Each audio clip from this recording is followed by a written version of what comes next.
Evening all. How's everybody doing? Welcome back to Beyond the Lane episode 31. Big up to everybody in the chat. Big up to everybody watching at home. Please get involved with your comments throughout the night. Try and get through as many as possible.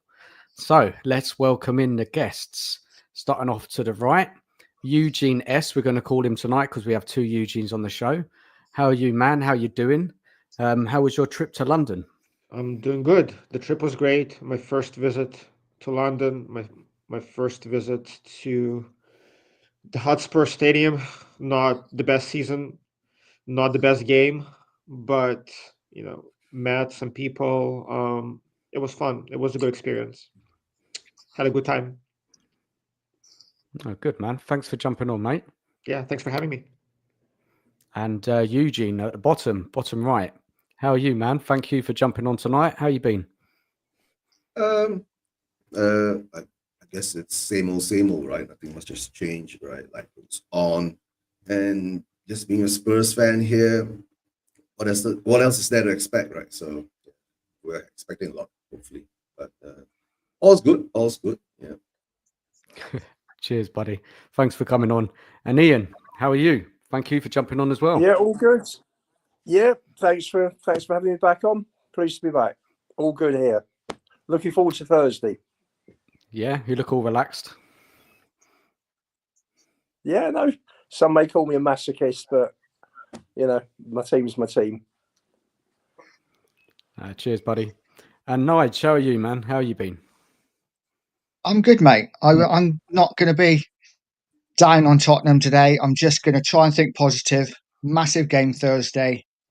Let's get into a final and give ourselves something to cheer about. And there's also other good news. I've seen Bergwijn signed a new contract. I'm sure we'll talk about it later. So that's great news. How you doing, mate? Yeah, I'm good, man. So it's my birthday tomorrow.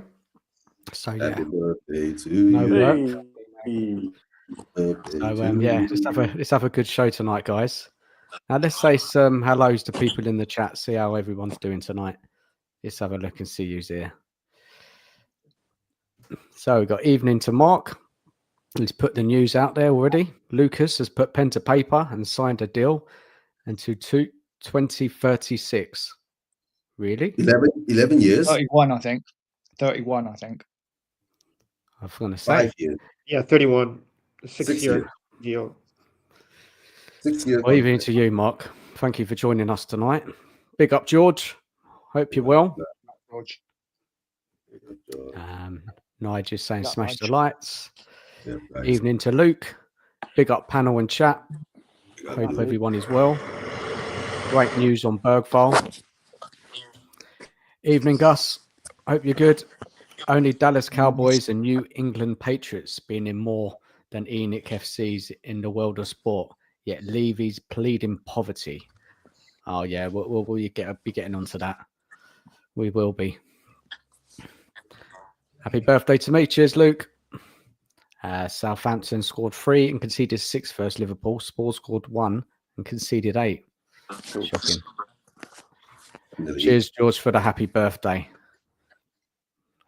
Yeah, thank you for joining us. If you haven't subscribed, please subscribe to the channel. Please subscribe to Nige and also Eugene as well. Now, Nige, can you get his link up at some point? I will have a look, yeah. Or maybe Eugene, you can send it to us in a private chat and then we can get it out there. Yeah, let me arrange it. Cheers, guys. So, look, we've got to bring the energy tonight. We've got a massive game coming up Thursday. It's not all down in the dumps. So, look, we have to touch on that. Ange Disasterclass against Liverpool. Number 19th defeat of the season. I don't know how many more embarrassing defeats there are going to be this season. Ange is still in denial of everything as usual. Some fans still refuse to criticize the manager. They say fans who moan and criticize the manager and the team don't know what they're talking about, I've been hearing. Interesting, eh? Ange continues to break all the wrong records, left, right, and centre. But we find ourselves in the semi-final of the Europa League with a massive chance to get to the final. So really, if you look at the season, it's from chaos to contenders, because we do have a chance in that Europa League, guys. So we continue to hear questions about Ange. Should he keep the job if we win the Europa League? As fans, we all want to win that Europa League. You know, we've been starved of success for so many years, and we'll be getting behind the team. So I think tonight's show will be a lot about focusing on this match and this competition. And I have a couple of awkward questions to the panel and the chat a bit later on. And of course, we have to talk about that man, Levy. We heard the news. I think it came out yesterday that we have to sell before we buy. No surprise there. Touch on the protest before the Palace game. So, guys, let's get into it. Let's have a cracking show tonight. Thank you for everybody joining us and get involved throughout the evening. Let's say hello to Lisa. Big up, you sexy bunch. Happy birthday for tomorrow, gorgeous Dan. Cheers, Lisa. Hope everyone's good. Thank you for joining us, Lisa. So, I think let's start off with this Liverpool mess. Another embarrassment. Now, let me just get something on the screen quickly. Here we go. So this was the lineup. Let me take down that comment first. Let's have a go. Let's have a look. Right. So, guys, was Ange right with his team selection against Liverpool? Let's start off with Ian. The only changes I would have made, I would have put Basuma and Sarr instead of the two kids, and I'd have given Romero and Van der Ven 45 minutes each. And apart from that, I would have. That's the team I would have played. You know, if we'd have won 3-0, what difference? And if Maddison had come off injured, Romero and Van der Ven had come off injured, and they were all missing for the rest of the season, everyone would be slagging Ange off for what he's done. So he took a risk with Maddison for the first half, okay, and then hooked him. But apart from that, you know, unfortunately for this one, we were never going to get a result. You know, he couldn't do right for being wrong, to be honest. So, you know, it was what it was, basically. Eugene S. What was your thoughts when you saw that lineup come out? I mean, to be honest, I didn't really watch the game. It's the first game I missed in 3-4 years, I think. I checked in at halftime. I saw the score, and you know, I'm like, I'm not missing much. Lineup wise, everybody wanted to see Gray at the 6, including myself.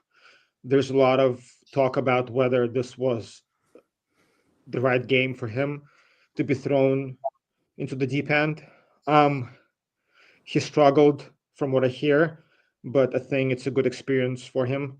Lineup wise, it was clear that we're resting players for Thursday. So honestly, to me, it was a meaningless game. Lineup wise, you know, it was okay.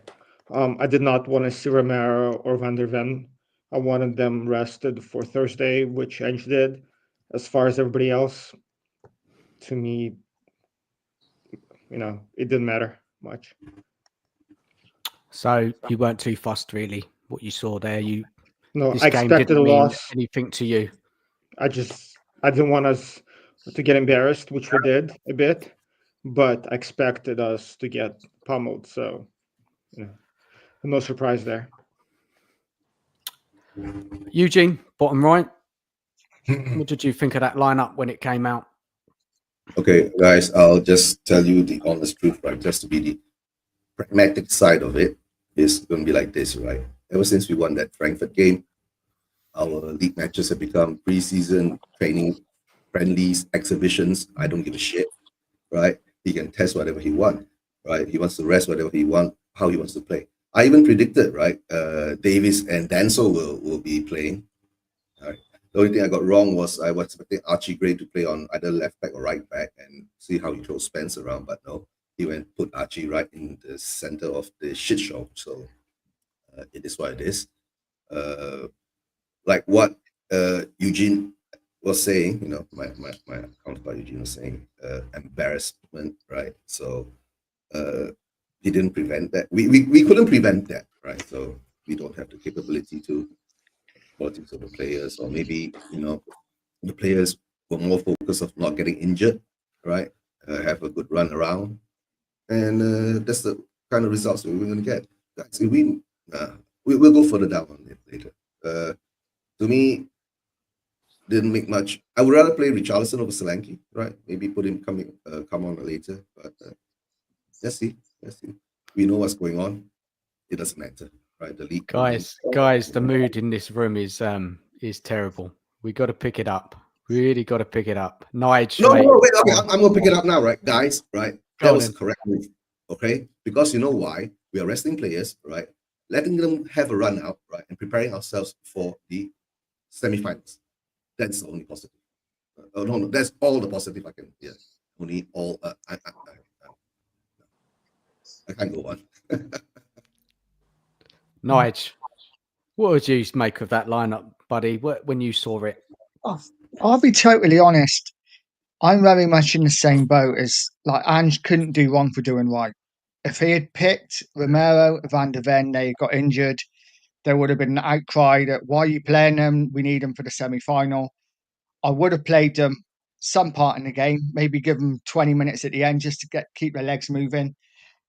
I was surprised Gray started in the centre of midfield, if I'm honest. I think of all games to play him, you could have played him any other time. Liverpool away is probably the most difficult game. I thought he was fed to the Sharks a little bit, so I feel a bit sorry for him. But I didn't really have a problem with the team, to be honest. And I think this is my one thing I feel a little bit sorry for Ange for, is that fans can't say, I don't give a shit about the league. I don't care about the league, doesn't matter. It's all about the cup. And then when we lose, go, that's 18 defeats, that's 19 defeats, that's 20 defeats. If it's all about the Europa League now, we should forget about how many games we've lost. And I'm one of those who are like, every time we lose, let's do a video on how many we've lost. But as fans, if we're saying we don't care, then we can't then moan when we're losing the league and say, well, that's 19, that's another record. Nice. Can't we just say, right? These are all going to be pre-season friendlies, training games, exhibitions, right? That's what I said earlier, right? Let the players have a run out. But only thing is that don't get embarrassed. That's all. That's what Eugene has. Don't look. I don't know. Yeah, it doesn't take away from the fact there was no fight at all. Pass the ball to the. Every goal they scored, right, was created by us. Oh dear. Well, guys, I was pissed, man. I mean, you guys don't, all of you. I mean, Nige maybe a little bit, but I was pissed losing again and getting embarrassed like that. And look, I'm not going to get into a battle with anyone on here tonight about who should have started, who not. But I just think that, you know, it was just suicide, wasn't it? Playing that lineup, especially that midfield. You know, you had Gray, Bergvall, Maddison, so lightweight. What? It was just an accident waiting to happen, wasn't it?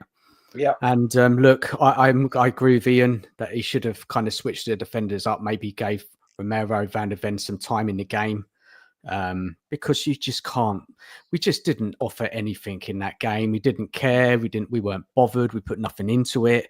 Liverpool were taking a piss out of us, and I just don't. It's just too many, man. 19 defeats, and I was pissed. I got to be honest, I was. And look, I know the game on Thursday is the game that we've got to look forward to, but man, I'm just sick of the defeats.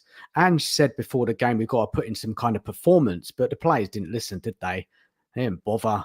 It's probably because of Ange's, how he sets them up, the team selection, a number of things. But look, going to Ian, I mean, what in hell was he doing, Ange, throwing in Gray, who hasn't played for 2 months or so, giving him his kind of midfield position that we've all been crying out for, and he throws him in against Liverpool. What is going on, Ian? It was a strange decision, wasn't it? You know, he could have played him. I've been pushing, as you know, for him to be given a run out in midfield. But start him against the Tamworth, against the Ipswich, against the Leicester. Ease the guy in. You know, if you're going to start him against one of those teams. If you're going to bring him on for 20, 30 minutes, but do it consistently in midfield. But no, he threw him in against Liverpool, and you know, we're always going to lose that game. If we'd have gone in maybe at 1-1, lost 3-1, then you know, with Romero and Van der Ven having played 45 minutes first half maybe, and then you've got Basuma and Sarr in midfield, at least, and maybe brought Kulu in to strengthen it. You get away with with a small defeat. We were never going to get anything from that game. I just think the thing that upset me more than anything else was the lack of effort. And I thought that was, with most of the players. I absolved Solanke from that. I thought Solanke scored his goal nicely, had a header, won a ball to the keeper, tipped it over comfortably, but and he never gave up. But there was so little effort. I mean, I just looked at Salah's goal when he sidestepped Udogie. I mean, I've he had never a stinker, didn't he, Udogie? He had an absolute stinker. There was no effort. No effort to close him down, no effort to go with him. When he pushed the ball onto his left foot, he knows which way Salah goes. Force him down the line, take him wide. Don't just let him put the ball onto his left foot and then hammer home. There was just no effort. It was nothing, and it was just that for me was more disappointing than anything else. Than players are players. You look at it. Spence was in. I prefer Spence to Porro, to be honest. Porro for me should be playing instead of where Johnson plays. The front three, okay, much of a muchness. Midfield, Maddison, you play for the creativity, but it's apart from maybe 3 or 4 areas out of the 11. For me, that was the team that that maybe I would have picked as well, but that was the problem. No effort. I think more than anything else. That's what upset me more than anything, because we weren't going to get any points. It was all set up, and we just rolled over. And there just doesn't seem to be any heart in the team, and that's what worries me. Can you just turn it on and turn it off? Yeah. When it suits, and let's see what happens Thursday. No, who knows? We could run away with it, or we could get beaten. Well, we're going to get onto that game. Definitely getting onto that game. We're really going to get into it. Now, I just want to answer James's question, which is a good question, because I feel what he's saying. Yeah. Do you think some of our fans are taking away the hype and excitement of a semi-final and maybe a final? I mean, who wants to take this one first? I'm going to have a little think before I answer it. Let's go to Eugene Bottom. What do you think about that question? To tell the truth, right? For me, right, deep down inside, I'm very excited, because we haven't been in this position since 2019, was it? Yeah. No, sorry. Yeah, Mourinho. No, but Mourinho during the semifinals of the League Cup, right? But that was during COVID, if I'm not mistaken. Right? So it wasn't that memorable. But of course, talking about European, that will be 2019, right? How many years ago? About 5-6 years ago. So of course, excitement will be there, right? Taking away the hype, right? It's depending on yourself. You get what I'm saying? Deep down inside, I'm very excited, but the way that I see our team play, right? You're just getting, only thing I can say, I'm going to be positively deluded, right? Not positively confident. You get what I'm saying? So the deluded part is that, you have that fear, right? Let's see how it goes. In that day, if we do get into the final, of course, who wouldn't be, right? We haven't been in the final so long. Be excited. I tell you, if you weren't excited deep down inside, right? I don't think you're a Spurs fan. True. Yeah. No. You can't take the excitement. No, I think it's valid points, man. Yeah, definitely valid points. I mean, anybody else want to say maybe Nige? What's your thoughts? I don't think the fans are taken away from it. I just think it's been such a bad and frustrating season and we are playing so badly in the league. I just think it's so difficult to get up for these games because we just don't know what to expect. For me, I am excited about Thursday, and I actually think we're going to do the business. But obviously, we'll get into that later. But I'm not sure whether, like I said, I'm not sure whether the fans are taken away from it. I just think it's been such a poor season. It's hard to be positive. And even in the Europa League, we've kind of limped through to the semi-final, haven't we? We've not been magnificent, but we're down, and we'll see what happens. I mean, I think like I can just speak for myself. I'm excited, but I think all the news coming out this week about the club and the transfers and lack of money, I think that's putting a damper a bit on this. Just seeing that the club isn't in a good place. But personally, and based on my conversations with people, I think everybody's excited. I have PTSD, I think, so I'm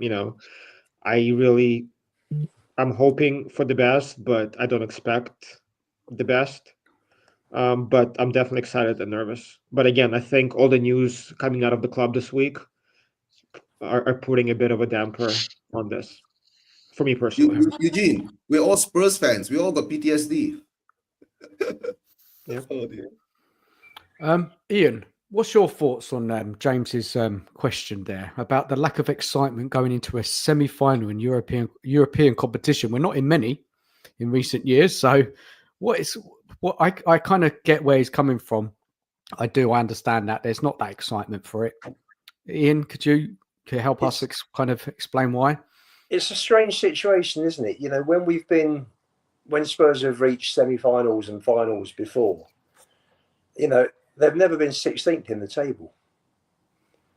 So you've got the cup competition, which is exciting because we've gone through, and you're right. It was very underwhelming, the group stage, wasn't it? There wasn't one performance that that you thought, wow, that was sensational. There were bits and pieces at home to Roma, but apart from that, and obviously Frankfurt, I thought was very good. And then in between, we're watching this nonsense going on week after week. Poor football, no systems, players making unforced errors, losing games we shouldn't be losing. We've lost 19. I mean, if you go through, 11 or 12 of those, you just wouldn't expect to lose, would you?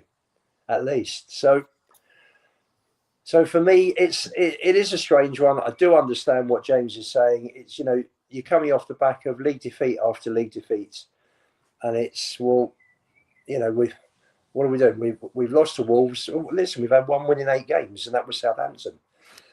So everybody's on a low coming into what is potentially an exciting, a game where we should be on a high. So, but listen, you get there Thursday night, you're under the lights, it'd be nice warm weather, and hopefully, the team will turn up and people will be happy for an evening. So, yeah, agree with it. Yeah, it's like the big games, right, are battering the morale out of the fan base. You can see that. Yeah, they are. The fan base morale is so low now. And I think the other thing also is that we've lost since the Chelsea game in November 23. We've lost 31 out of 62. We've lost 50% of our league games. And what's staggering is some of the fan base. I wouldn't like to put a percentage figure on it, but some of the fan base still think this guy's doing a good job. You just I've never seen a team set up so wide open. There's no system. I mean, I think Sav showed us on his show on Still the other week. You had Romero at right back, Spence in midfield, Van de Ven running back. You had Bentancur and Bergvall at centre back in one phase of play at Chelsea, and it was awful. I mean, it's horrendous. It's just week in, week out we see this. The sooner he goes, the better. If he can sign off by winning us the trophy, then fantastic. But for God's sake, get him out of our club as soon as we can. And that's the question for me, Lubo. Like, we saw against Frankfurt that Ange can set up the team defensively. And the question for me is, why can he do it against Frankfurt but not against Liverpool, even in the cup game, in the second leg? Like, so that I just don't understand. It's not like Ange doesn't change things up. He does once in a while, but Yeah, why doesn't he do it consistently? That I, makes I, no sense to I'll, me. I'll explain that to you why, Eugene. Okay, for the cup games, right, we reached this juncture, right, and he knows it's like do or die thing for him, so he will adapt. For the league games, he sees it as it's over, right, and he's going to experiment. So that's why we see all this type of I don't know brainless football, right? Like the players don't even know they've been playing with each other, and they say they go to so much training and all that, but they show that kind of performances. So he will tweak, or it's the players themselves. You get what I'm saying? Right? What the players are willing to play for. Because they don't show up during the league games, because I guess maybe in their mind, right? They've been told, right? The league games, right? It's not that important. So don't get injured is the most important now. So that's what we're going to get. The further we go into this competition, right? The shittier the league games are going to be. Just trust me, guys. And So I've got the players were Go on, playing then. for the players again at Frankfurt were playing for his job. Basically, if they'd have lost that, he was gone. But I think he knows that he's gone either way. I have a feeling he already knows. So yeah, I think he's gone anyway. But for me, the players went out, and they're also a lot of them are playing for their futures. European quarterfinal, they're in the shop window, so that so they're going to pull their finger out and play. And you'll see the same against Bodo Glimt in both games. Hopefully. Yeah, 100%. But following on, I have a question. So, Ange's been talking a lot like he does. His press conference last week. I mean, we keep hearing about bravery, creating a winning mentality. But what we're actually watching week to week is chaos, right? Yeah. Disorganization and a complete lack of accountability. Now, I mean, it's so difficult, isn't it? To whatever Ange says, and he says one thing, and we just don't see it, and it just it doesn't add up. Then you see the thing is, right, your manager can't come out, right, and say that we played like shit, right? All my players are shit, right? If he does that, right, what's going to happen? So he has to play that, okay, Ange is the source of all this toxic positivity. You get what I'm saying? We can see it with our own eyes, right? Our players lose the ball, give the ball away, pass the ball to opposition, and not one time. We've been seeing it since, my God, after those 10 games, right? After the Chelsea game, okay? And it's 18 months. We have not taken any precautions to change that way of playing ball. So Eugene, sorry, 1-0 PSG, by the way. Oh, okay, that'll be a good result. Hey. 3 I'm minutes. behind, Ian. I'm 30 seconds behind. Sorry. Okay. Guys. So look, I mean, he does waffle a lot, Ange, doesn't he? So much. He said so much in his press conference the other day. I mean, it just, man.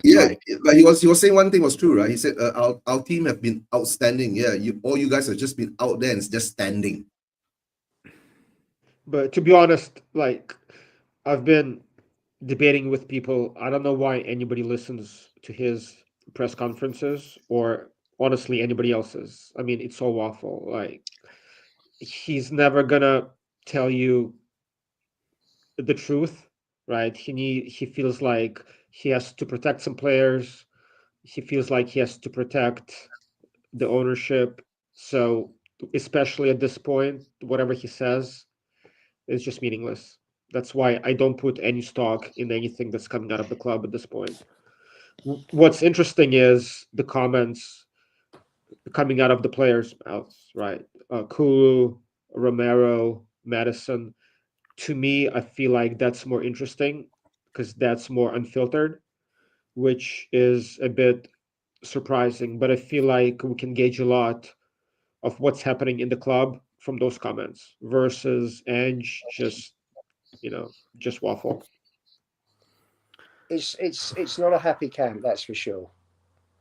I think everyone can see that from comments that are coming out. You heard Van der Ven talking about he's fit, in effect saying he didn't understand why he's not being given more game time. Maddison's come out. I mean, Maddison was having a pop at the fans the other day, wasn't he? Which I found strange. It's why is that, Ian? Why did he say that? That is odd, isn't it? It is odd. It is odd. Maybe they've been told to close ranks by the management. Yeah, of course they have been, right? Spurs is a multi-billion-pound PR machine, right? And we are the blind followers of this zombie kind of trance that we are in.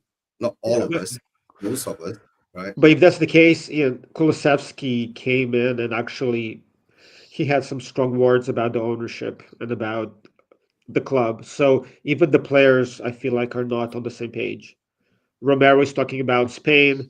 Kulusevski is going in on the club and the transfers. Maddison is going in on the fans. I feel like there is disarray at the club, and it's not surprising that even we are the only club, right, where the manager goes after the fans, right? The owner goes after the fans, right? Ian is a fan. When Ian questioned Daniel Levy live in his face, right? What did Daniel Levy tell Ian?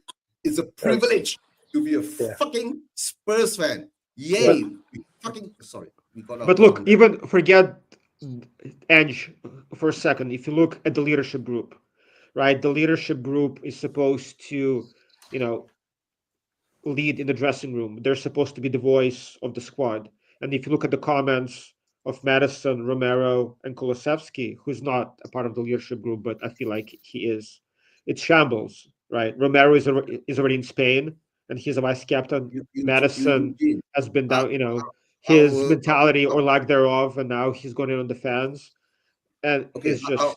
I'll explain our leadership group to you, right? Okay, number one, Son is the captain. Why? Because he sells the most shirts, right, to South Korea. That's why he's the captain. PR, Eugene, money. Eugene, I think he was given the captaincy because he was the link between all the different factions in the club. He's the only senior player in the squad. And he was the most senior player after Kane and Lloris went. Him and Ben Davies. Yeah, but that's not based on merit. It was him and Ben Davies. Well, if you're going for seniority, then you've got Son or Ben Davies, haven't you? Yeah, Ben Davies is here, guys. Come on, Ben Davies. And that's right. And Davies is not a first team regular, so Sonny was the only one. Could you put Romero in? I don't know. I think Romero is the vice captain. He doesn't speak English, does he? Romero? That's the problem. That's the problem as well. And you look at the previous season before Ange came. The one time we got back into the game against Milan in the Champions League at home, we had that 10 minutes of pressure, building and building and building, and then Romero went and got himself sent off, and the game was dead. So I don't know. It's not an easy one. It's not an easy one. We have no captains. We don't have leaders, do we? We have no leaders. We have no captains. Like Maddison on the. Do you think Maddison can be a leader? He's not a leader. Maddison. He doesn't have the mentality. He's not a leader. Romero, I think... Romero doesn't even want to be here. Why are you giving him the leadership role? I think on the Argentina team that he plays, that team is full of leaders, so he doesn't have to be a leader. I don't think he is at this point. And Sani, he is also just not a leader. We don't have anybody on the team. Kulusevski could be one, maybe in a year or two, but that's pretty much it. We don't have any leaders. But Deki is the captain of Sweden, though. I mean, he's a captain of Sweden. He could be a leader. Him and Vicario are the closest players that we have who can be as a captain again. Captain, but that's pretty much it. But then you have to look at Sonny's captain of South Korea. Doesn't make you a good captain. He's captain of South Korea because he's the best player, but he's not. He's not a good captain for Spurs. We haven't got any leaders on our side. With Sani, I've been so disappointed, not even by his play, which suffered, but just by the way he carries himself. A lot of the games when we're down and we need a captain to step up and motivate the troops. Sonny just drops his head. He frowns. He's just not it. Sonny's too So emotional. he, You get what I'm saying? When you're a leader, right? When you go out there and performances are not there, right? You have to be direct. Tell them the truth. You're not up to it or something. Scold them, talk to them. But problem is that when you get emotional yourself, right, you can't do those things because you might lose it. Yeah. but back to the original question, what Ange says, he waffles. It doesn't mean anything. I think what's more interesting is what's coming out of, the dressing room from the players, and you see how, terrible the situation is. Nobody's on the same page. Even the leadership council is not on the same page. Yeah, look, guys, clearly we haven't got a leader, have we, at the moment? We'll see what happens next season. Who we sign, who the new manager, hopefully, who comes in, decides who's going to be the captain. Shake-up's needed. Massive shake-up. I've got a question about Ange, and can anybody remember, can you name one game where Ange has made a tactical adaptation, maybe mid-match, and that has actually worked in tiding the turn in a game? Can anybody? Last season, Graham Johnson came on at half time and scored 2. Which game was that? Brighton at home last year. Brighton at home last year. Johnson came on at half time. Maybe This season. Brentford, Brentford came on and scored 2, didn't he? Yeah. There this have been season, one or guys. two. This season. There were a couple of games. games. I don't remember which games, but I believe there were a couple of games where his subs at halftime changed the game. I'm blanking on what game it was. Elfsborg, when the 3 kids, Scarlett, Mikey Moore, and Eujin. That was. Yeah, that's right. They came Say on Frankfurt as well. But not in the league, right? There have been a few, but very few. Yep. I think like Frankfurt, maybe 2 Nige, or you said. 3 What tops. did he do in Frankfurt? He obviously he put 3 at the back last quarter of an hour, tried to tighten it up a little bit. Admittedly, they missed a few chances, but he did try to do things to tighten it up. Yes, And Damso, he brought in Damso. It's not been enough, is there? That's the issue, isn't it? God, It's not been enough. Like when we're losing a game, he makes a key decision, especially in a big game. We've just not seen it enough. Look at it, 19 defeats, guys. So this says it all, doesn't it? Such a poor manager, he really is. And I don't know, guys. There's some stats about Ange. I'm going to get up on the screen. Let's get into it a little bit more. Let's have a deep dive into what is his performance. So let's have a snapshot of. Let's have a little look here. First one I'll bring up will be the season. Hold on a second. I think it's this one. Yeah. So if you look to the left, obviously very 16th in the league, 11 wins, 4 draws, 19 losses, 37 points. Goals conceded 56, which is the 6th worst in the league. We've only had 6 clean sheets. Average goals conceded per match 1.65. Errors leading to goals 16. Own goals 4. Tackle success rate 70. And then you look over to the right, the comparison between this season and last season. So last season we conceded 61 goals. We're currently on 56. Clean sheets, we had 16 last season. So look, what's happened this season? It's gone completely downhill. Errors leading to goals, it doesn't have it. Tackle success rate, we're a bit better with the tackling. Interceptions, we're down on. I mean, guys, it's just, if you look at all the data, it's just not good, is it? Everything's down. Dan, it just ties in with the league performances and the league placing, doesn't it? At the moment, league position. So it is what it is. It's a continuation of last season. I think last season's league position was slightly false because it was basically done. We won 26 of the 66 points in the first 10 games. So we only had 40 from the last 28. If the league had started with Chelsea, we would have finished 12th, and at the moment we're 16th. So it's there or thereabouts. Nothing is. It's just marginally dipped from last season, and because we didn't get the 10 games, you see us sitting in 16th place. Yeah, No, it's just pure regression, right? Since they did that press conference and we got our Tottenham back, right?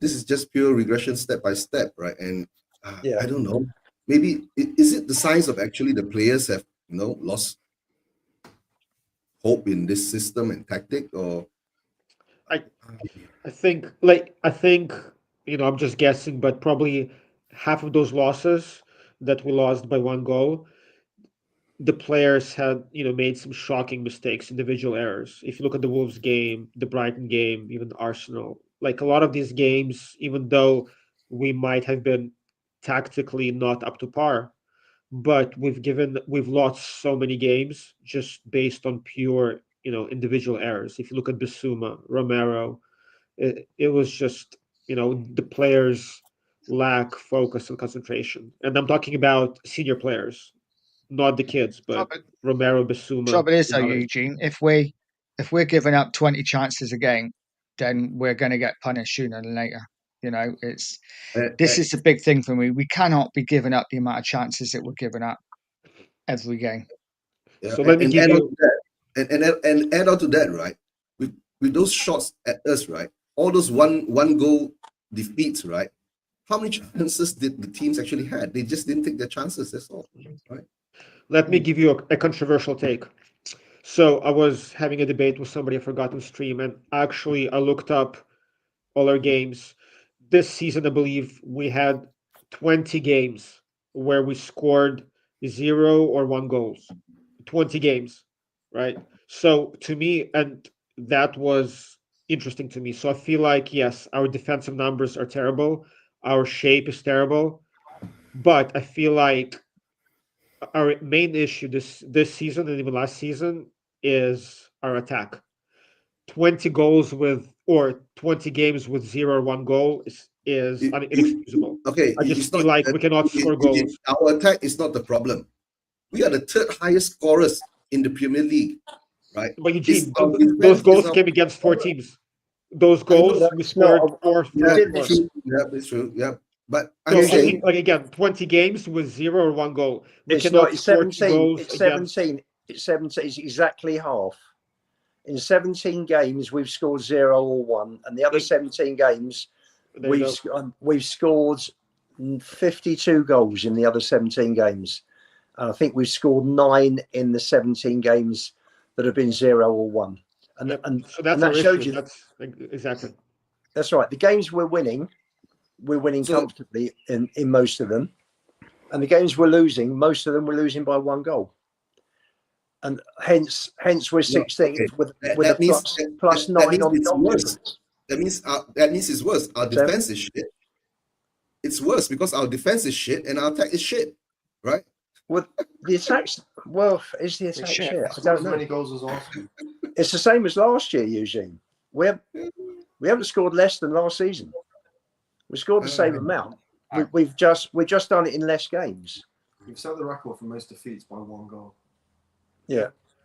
And again, 15, like all those right? 1-0 losses and 2-1 losses, every time Yep. we come against a team that doesn't play wide open, like there's a reason why we have success against Villa and City and those big teams. They play wide open football. But every time we come against a team that plays low block or are disciplined on the defensive end, Sure. we cannot score a single goal. And that's why I'm pessimistic against Bodo. If they set up in the low block, we just cannot score against the low block. We don't have anybody who can cross outside of Poro. We don't have wingers who can take on their man, maybe Bar, Odebert. So, and that's the reason why we cannot score this season.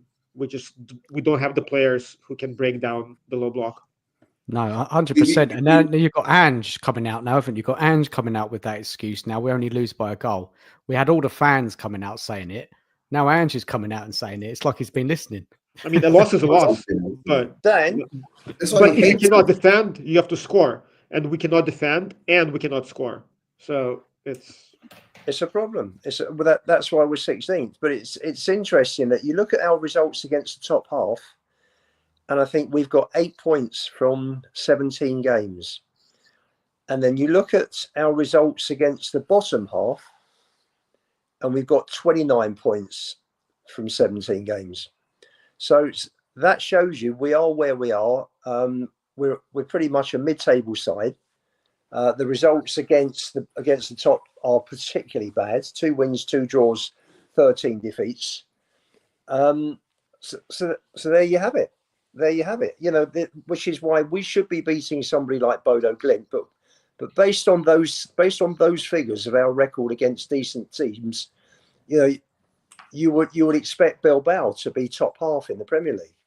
So for me, I just don't see any way we're going to beat Bilbao. If we play United in the final, if you know, subject to getting through, of course, if we play United, I can see us beating them because their season's been as poor as ours.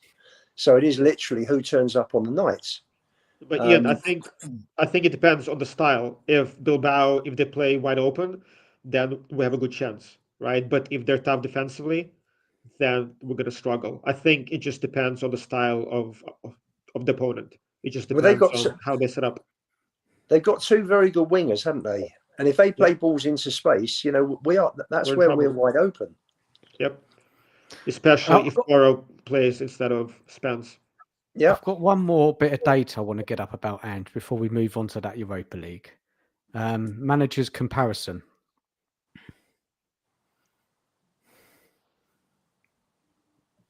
Previous managers. We'll have a good look. Notable achievements, eh? We're 1.41, are we? It's higher than I thought, to be honest. Yeah, and I don't think, again, that's a fair comparison. For this season or for overall? Overall. I think it's overall. It's overall. But if you look at Conte, Jose, and Poch, I mean, Kane, he made those teams. Without Kane, I mean, we'd be in the same boat, if not worse. So I feel it's like also the system how they set up, Eugene, man. It's also the No, that system, too. isn't it? How But Kane, they have the 30 goals. organisation, the managers know what they're doing and how to set up a team defensively. It's not just Son and Kane. It's No, the I whole agree, kind of setup. But under Conte, we gave up, 61 goals? Yes. Our players on the defensive side were not very good. We had like Did they? Dyer Was and that Davis. what it was, Eugene? 61 goals from Conte. Right. But if you look at Conte, all the goals came from Kane and Prime Son, right? That's what, like 50 plus goals. Eugene, right now, we don't have anybody who the can past score. 5 years, right? Most of all the goals, right, have been coming from Kane and Son. It's not just under Conte, it was under Mourinho, right?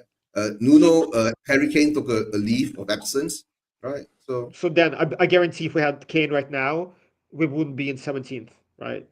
I mean, that's a given. So yes, tactically, obviously, Conte and Jose, I mean, tactically, they're much, much better. Even though I remember fans were complaining about Conte's inflexibility and his tactics. But having Kane and Prime Son makes all the difference in the world. That's just my opinion. I kind of think it's a bit of a moot point to constantly go on about Kane and Son. You know, they were the strikers we had. You know, this season, Solanke was a man we brought in. He was the man Ange wanted. He wanted Johnson. We spent over 100 million on both of them. You know, yes, nobody's going to be Kane. Kane is a one-off. We're probably not going to see the likes of Kane again. Certainly in a Spurs shirt for many years.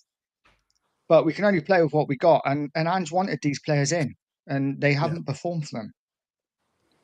If you want stats, the first 10 games we're on 2.6. We finished up last season on 1.43. Since the Chelsea game, we're on 1.24, and for this season, we're on 1.09. So you can see the trend going down and down and down. And if we lose all 4 games, all 4 league games, then we will finish on 0.97. So let's see where we end, where we finish up.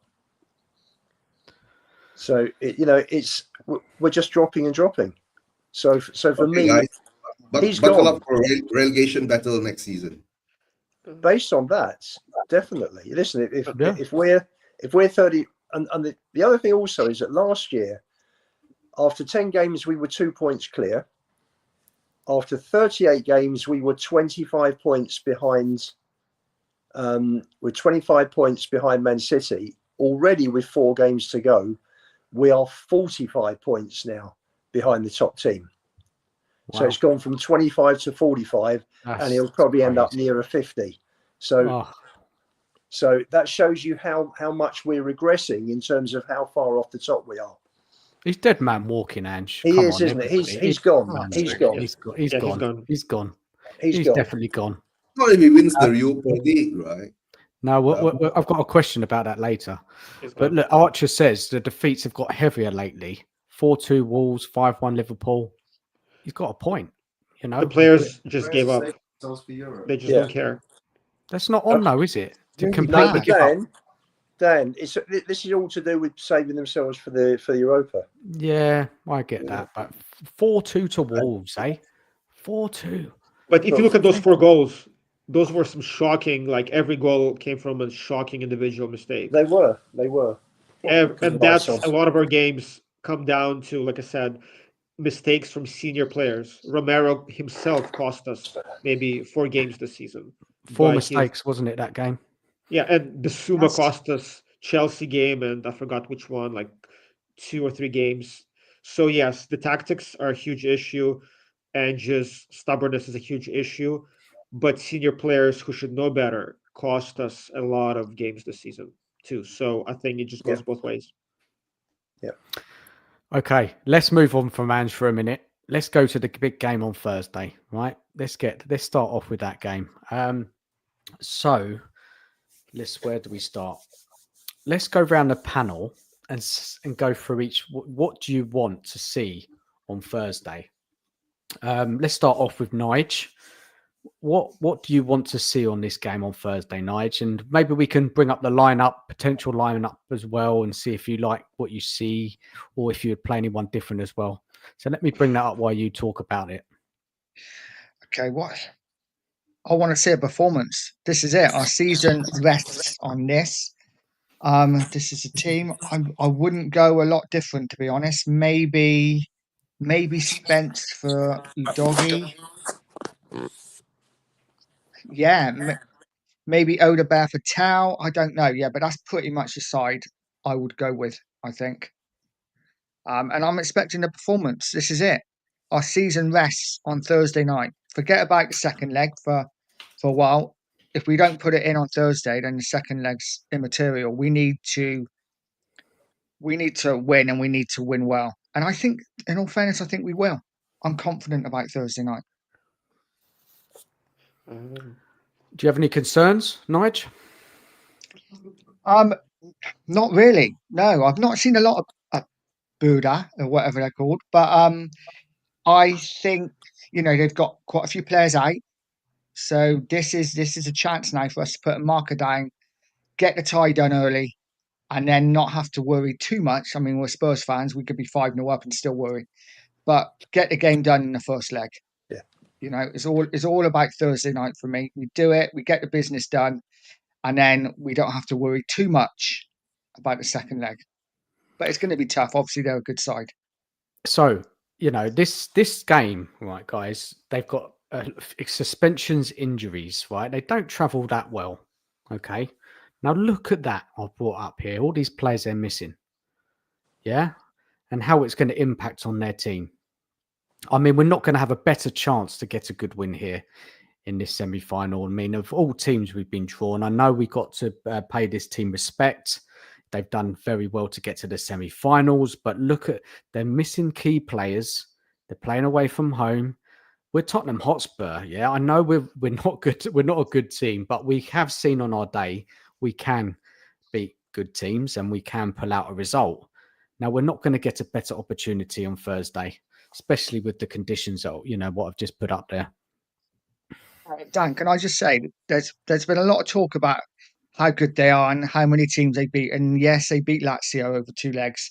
And yes, they beat Olympiacos. But you got to remember, they also lost to Man United in the group stage. And they lost to Karabag at home, a side that we beat 3-0 at home with 10 men. So this isn't an all singing and dancing, not that great. We should be able to beat them at home. And I'm expecting us to. So let's move on to Eugene S. Now, what are your concerns in this game? Now, obviously, you're aware of all the injuries, suspensions.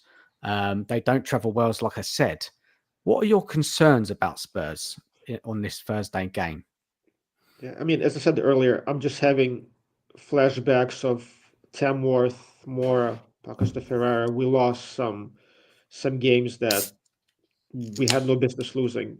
I just think, given all the suspensions and all the players missing, they're gonna come in, park the bus, and hope for a draw or like a 1-0 loss. And we struggle against low blocks all season, even for 2 seasons. We cannot score. So that's my concern. So I would go super offensive lineup. I would just go Madison, Kulusevski, and Bergvall at the six, and go Wow. Tell and Odegaard. I would just go all out. We need to score at least 2 goals. So I don't think they'll be interested in scoring. They're just gonna park the bus. So we do need to just go full out. So I would go super offensive in the midfield. And on the wings, you cannot play Johnson. We need somebody who can take their man on and cross the ball. So I would play Wilson on the right, play Poro in the home game, and Tell on the left, and just go all out. Who's going on the right? Did you say Eugene and the Wilson winger? Odegaard. Yeah, I agree. But my concerns are, like I said, like all seasons, we cannot solve the low block, so that's my concern. That's why I just put in. That's why I wouldn't play Odegaard. If they're playing a low block, I play Johnson all day because he's going to get those tap-ins. But Really? Odegaard can take his man on. Johnson cannot. So that's the thing. We need somebody who can Not actually. really. What's that? Johnson's If useless. they're not playing in a low block, then you're not really going to need your winger to take a man on. It's going to be you can put balls on in at different angles. That's why I put Johnson in. Well, I feel like I'll play Johnson and Odegaard. Let Odegaard play on the left. I feel like Johnson is better coming off the bench, maybe on the 60th minute, to provide some fresh legs and some pace. I don't know.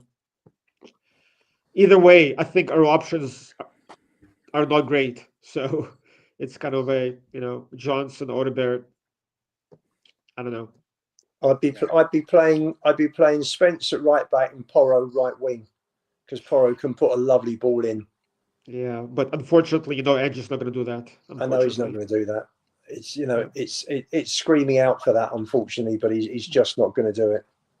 Yep, and Porro is the only guy who can cross the ball, and he is the wing back. He puts a great ball in. It's technically very, very good. And actually, you know what, Lubo, if I was managing, I would play both Solanke and Richie. I would go two up front, possibly, yeah, and just cross the ball all game long to both of them, Yeah. to Richie and Solanke. Yeah. That's what I would do first. Yeah, you could play Richie sort of left. You could play Richie, Solanke, and Porro, and then Yep. you've got two big guys coming in. Yep, and score in the air. I think that might be the only way we'll be able to bring them down. I would play Wilson on the right wing because we saw it the other day that he can take on a player. He's fast. We need that trickery around the box. I mean, he's never going to play Porro right wing. Forget about that. He's not that dynamic, Ange. We know what we're going to see. I hope it's Wilson over Johnson. I mean, left. Son might be back. I don't know. Does anyone know if he's back or not? But he's probably not fully fit anyway. Yeah. But 4-4-2 would be the way to go. I agree, Terry. 4-4-2 definitely would be it the would right be, formation but for us. we won't do it. He won't do it, Ange. So we have to make our assessments and our judgments based on what Ange would do, because we will do something completely different with this side.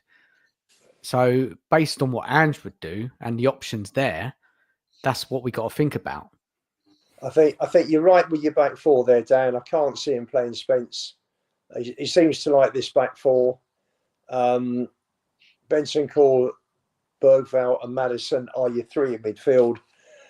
Kulu looks well off the pace at the moment. I know he's been off. He's just well off the pace. So I'd have Kulu on the bench. And your front three, yeah, I think I'd do Odegaard, Solanke and Richie. Personally, that would be my team, and I'm looking for at least a three goal win.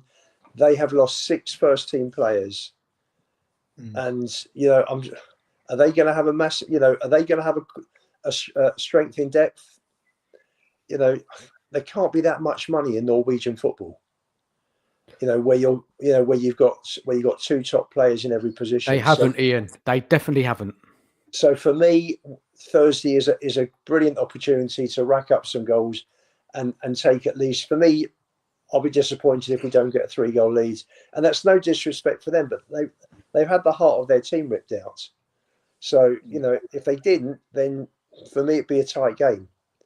But we've got a perfect opportunity to literally sew up the tie on Thursday night. I honestly think it's less about them and it's more about us. Yeah, definitely. If we play to our potential and don't make silly mistakes, we can beat almost anybody on our day. Issue is guys, we always make mistakes. So for me, right, it's gonna be very simple, right? It doesn't matter who Ange puts out there, right? If these players, right, come out and really want to play and show us and play with heart and intensity and play the way we expect them to play, it doesn't matter because the lineup makes its own self more or less, apart from maybe 1 or 2 tweaks here and there, right? Because the defense is fixed already. You're going to play Romero and VDV, right? Don't tell me Ange is going to put Davis and Danso, right? He's not, right? Because he's been rested, right? Unless there's some injuries that we do not know. Hope not, right? And then, of course, the wings will be the wings, right? The toss-up are still there, right? It's only the thing is that, will these players show up? I want them to show up, right? And like what Ian's saying, right? Take back at least a 3-goal a comfortable kind of scenario over the Bodo, and then go over the Bodo and do the job there properly, right? That's what we are all expecting. But I do expect it, you know why? Because we've been shit in the leagues for these past few games, right? And if they don't show up for this game, there's no more excuse, mate. When was the last time we scored 3 goals? I don't remember. Southampton. Well, yeah, but they're Southampton. But I just have a hard time seeing us, unfortunately, scoring 3 goals. I really hope I'm wrong, but I just, with our finishing and our lack of quality in the final third, I just have a hard time seeing us score 3 goals. Eugene, you've gone from so positive to so negative. No, I know. I see us scoring 4 goals. To tell the truth, right? I see us scoring 4 goals, right? But can we defend? That's my other question. They're missing all their attackers. They're missing their key players. Yeah, they're going to just be defending for their lives. Exactly. We know what we're going to see. It's going to be parking 2 coaches. Yeah, it's going to be give no the room. ball away. We give the ball away so often. Nah, but the truth, right, guys? If our players turn up, right, based on the quality, right, we should be able to actually take them home. But but there's so many fans worried about this. You know that they're genuinely worried that we won't Bodo Glimt with 3 or 4 missing players at home. Some fans are worried, and I get it. We lost to a team with the manager in prison, for God's sake. So but if we could do that, we could lose to anybody. But that was I get that, but that's a different season, right? Tamworth, we should have lost. So we put in some stinkers. I mean, based on the Frankfurt game, I think the players are up for it. So let's hope this continues. But they have to show up. That's all as simple as that. I think the players are taking over this Europa League. I don't think it's anything to do with the manager or his tactics. I think that the players just decide that they want to do it.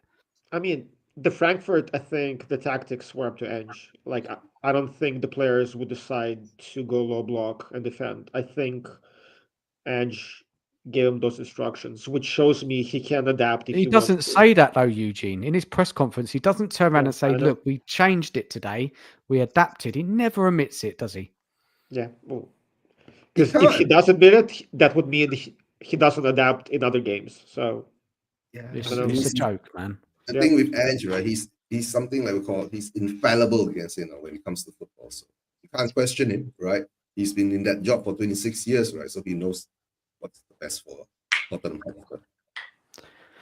So, guys, we're thinking we need 3 goals to going into the return leg. Is that what we need? I mean, 2-goal lead at least. Nice. At least 2. I don't know. 2 is enough. It's not, but at least 2. If it's 1, then it's going to be a squeaky bum time. At least 2, but hopefully 3. Well, then we said that about Frankfurt, didn't we? We need a 2-goal lead, and we drew 1-1. We won over there. So I mean, that was just about to say that too, right? We're going to draw 1-1 and go over there and win 1-0 again. but again, with this team, we can beat anybody on our day and we can lose to anybody. So we can Exactly. draw 1-1 or 0-0, go there and beat them. But we can also lose. So If we don't win this game 2 or 3-0, it's a disgrace. Honestly. Oh, shambles. Embarrassing. yeah, with We that have to win this missing 4 game. players, for sure. Yeah. There's no excuse. It must be a win. It must be a healthy win. Now, guys, what about this? Would you take a 2-0, but we put in a strong performance? Like we played well all the game, didn't give them any chances. Just a bit unlucky with our finishing. Their goalie has a blinder. Because their goalie had a blinder, didn't they, when they played Lazio? 2-0, I would I take think right he won now. in the penalty shootout, didn't he? I would take 2-0 or 2-goal lead. I think that should be good enough for us. I'll take a 2-0 lead. No, I'll take a 1-1 draw if they showed up and showed passion and played well and missed, some really good saves from the goalkeeper, right? To tell the truth. I just want them to show up, right? That's all. And I believe if they show up, they can get us a good lead. Ian, I've got a question for Ian. Ian, how would you feel if we don't win this game? So it would pretty much be the end of the season, wouldn't it? Because we'll lose over there, that's for sure. We go in like Frankfurt, maybe, with a 1-1 draw. It'll be a problem. But I honestly think we'll win on Thursday. I'm genuinely think, if you're playing against a team that's lost 6 out of 10 outfield players. I know we look at it and when Johnson put the ball in for the 4th goal at the Etihad this year, I sort of breathed a sigh of relief because that you're so used to seeing. I mean, we were 3 up against West Ham after 86 minutes and drew 3-3. So, as Spurs fans, we're used to it. But we ought to win. We ought to be winning comfortably on Thursday night. There shouldn't be any excuses. Are you going, Ian? You're going to watch it? I'm going. Yeah, I'll be there. I'll be there. Anybody got any other talking points about that game? Oh, now I've got a question about it. Hold on a second. We'll get to that in a minute. But before the question we do, is, if you don't mind, Dan, if Son is fit, would you play him or sit him? I would sit him personally, but I don't know. If he's fit, he'll play. He's the captain. We know what's going to happen. He'll play. Yeah, of course he'll play. Anybody else got any talking points about that game? No, not really. I think we've covered it, haven't we? Oh, Ian, I need more Levy out chance in the stadium. I need more Levy out chance in the stadium for the game. That's the most important thing, right? I do watch along, so I'm waiting for it. You need to listen, Eugene. You have to have a word with Stell because he's behind the goal on Thursday. All right, I'll talk to Stell. So have a chat with him. Yeah. Man, I'm just hoping the atmosphere in the stadium is good because again, the Forest game, even though it's a league game, nobody cared. The atmosphere was terrible. Nobody was watching the game. Nobody cared. It was just silence. So I'm really hoping the fans, will step up. Oh, they will. They will. I'm sure. So as long as we're playing well. The team's got to give them something to shout about as well, haven't they? You're going to go there and be positively deluded, right? That's the only thing. My concern is if we start slow, if we don't score in after 20 minutes or 30 minutes, we don't score. I'm afraid the fans will start turning on the team. No, they'll be all right. Don't worry about Thursday. Thursday, the fans will be fine. They'll be fine. Yeah. Right. I've got a horrible couple of questions for you guys. All right. So the first one is, does anyone actually feel sorry for Ange? No. No. No? No. Wait. My question is, why? Why what? I'll tell you something. I must tell you something. Why do we feel sorry for him? Dan, he's being paid £4 million a year. No, I'm just asking the question. Five a year to turn out this rubbish, to lose. £5 million a year to lose. I'll have, I'd take a fifth of that. He's taken a hell of a. Everyone slagged him off. Everybody, fans, pundits, anybody. He hates us now. He's stealing. I've got to tell you something. He is stealing a living. It doesn't matter. Just long someone's willing to pay for it. That's why he hates us, right? We're calling him out all the time. That's So right. no one feels sorry for him then, no? No one. But No, look, Edge, if you not a would- little No. bit. No, not on that money. Not a If he chance. wins I'd a love to do his trophy- job. If he wins a trophy and walks away this season, he'll have the last laugh, and I'm here for it. You know what? Just win us He's a not a trophy likable and walk guy, away. is he, Ange? He's not Eugene. He's not a likable character, is he? I mean, I really liked him in the beginning. Like, I liked his personality, just the way he was. As a person, I think, I like him as a person, but he's just not up to the Prem standard. He's just Is he the not. worst manager you've ever seen at the club, Eugene?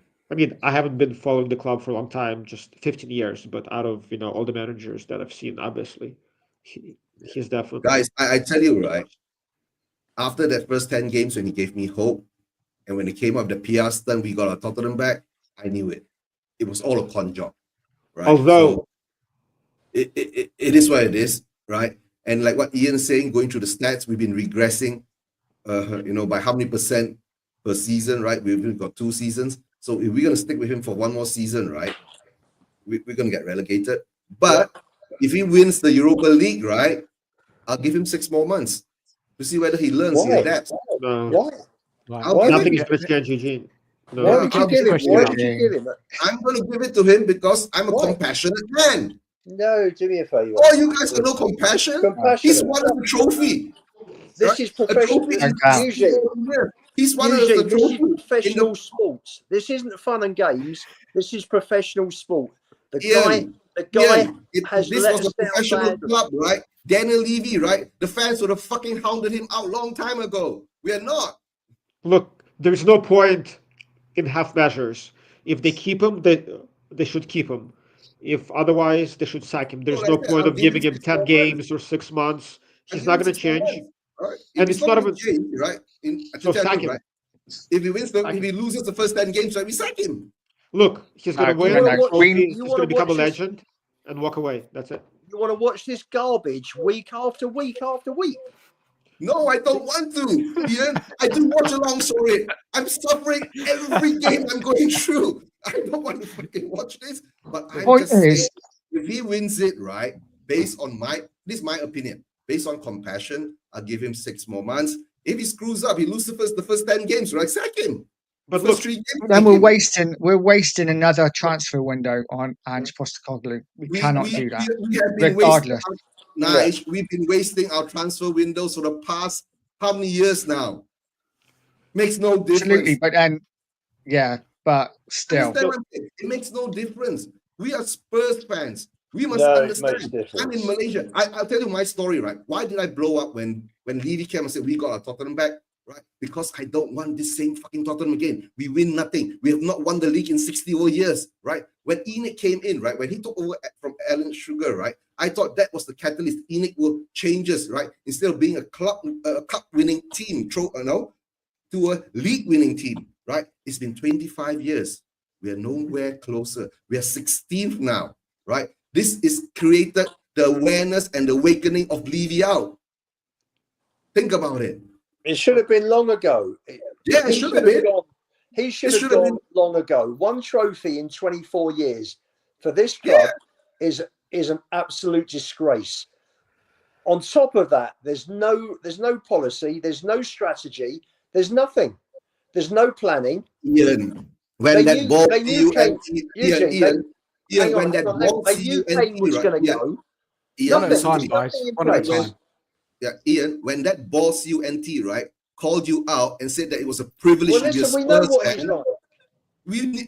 that was the end of it, right? I know Arthur. I'm not sure you met Arthur before. Arthur said he's had dinner with Levy before, and Levy promised him to bring us glory and the trophies. That was like, what, when they first took over?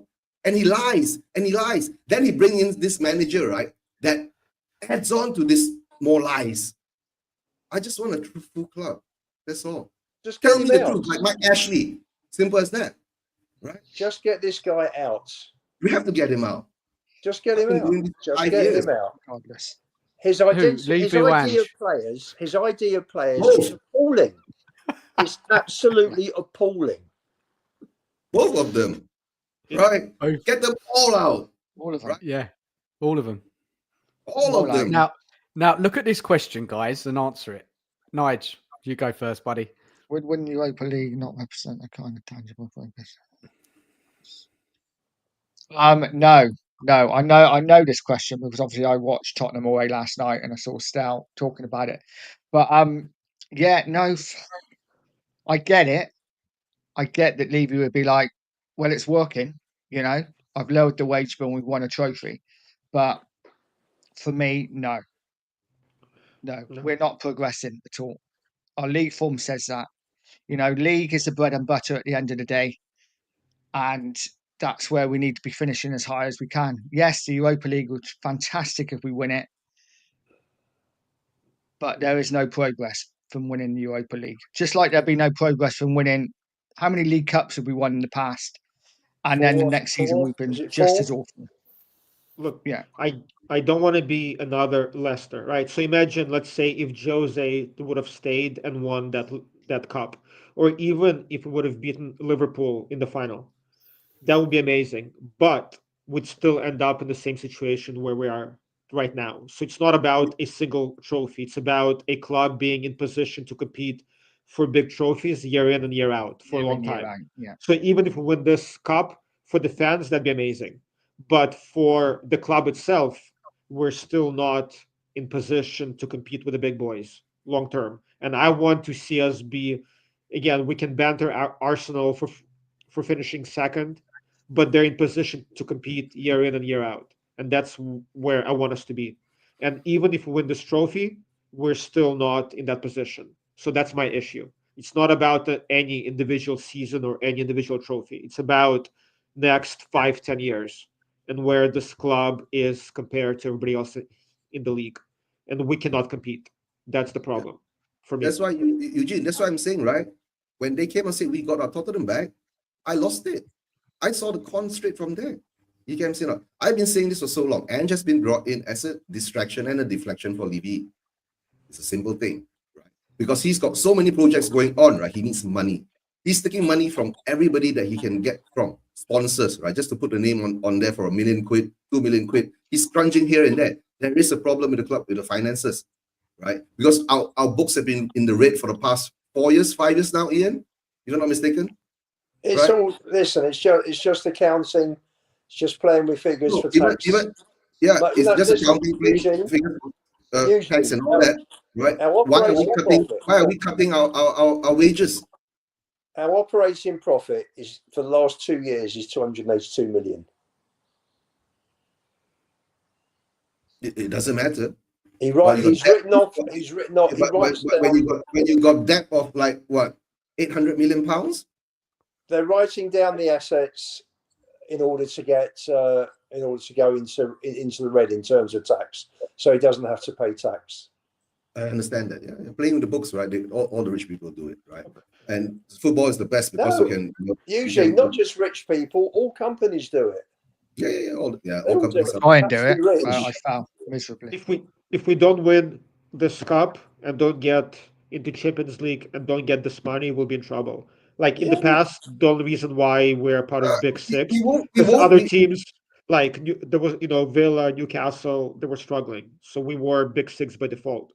Now with Villa, Newcastle, even Forest, other teams are on the come up, and if we don't have the revenue, which we don't, we cannot buy new players. We're going to be left. You'll just do more events at the stadium. Simple as that, right? We're in trouble. Yeah. Well, guys, add a bit of fuel to the fire. This is what we've seen yesterday, right? Hold on, let me bring it up for you guys.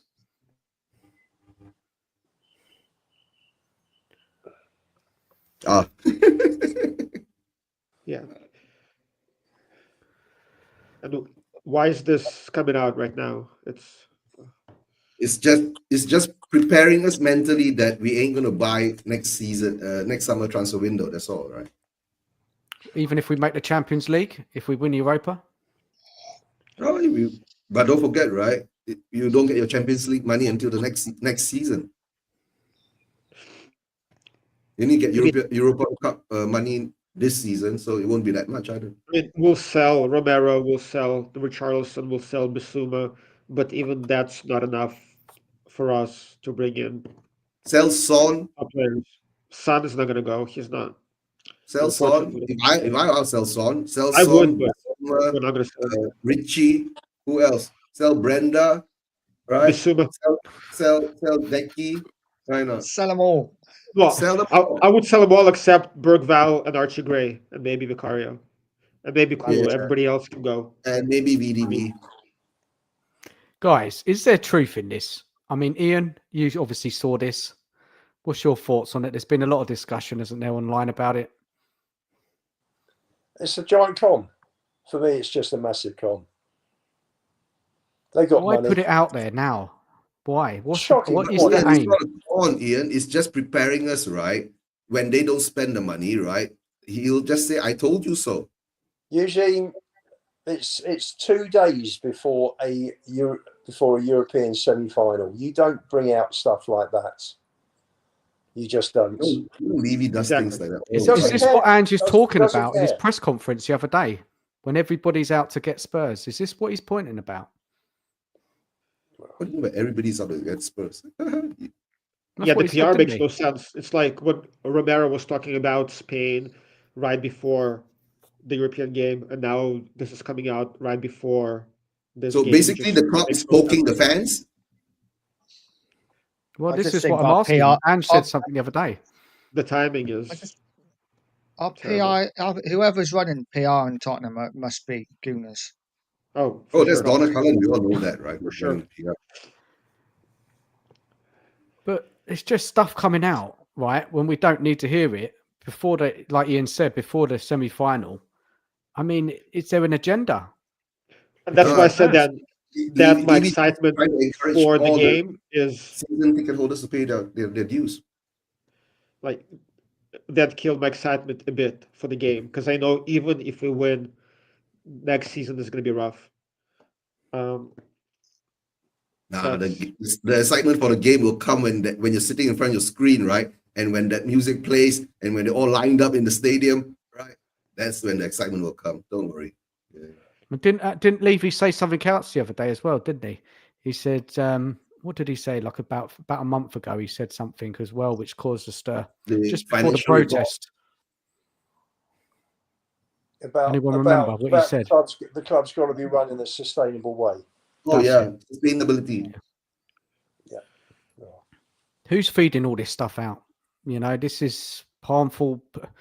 It drives the fans wild, gets them crazy mad.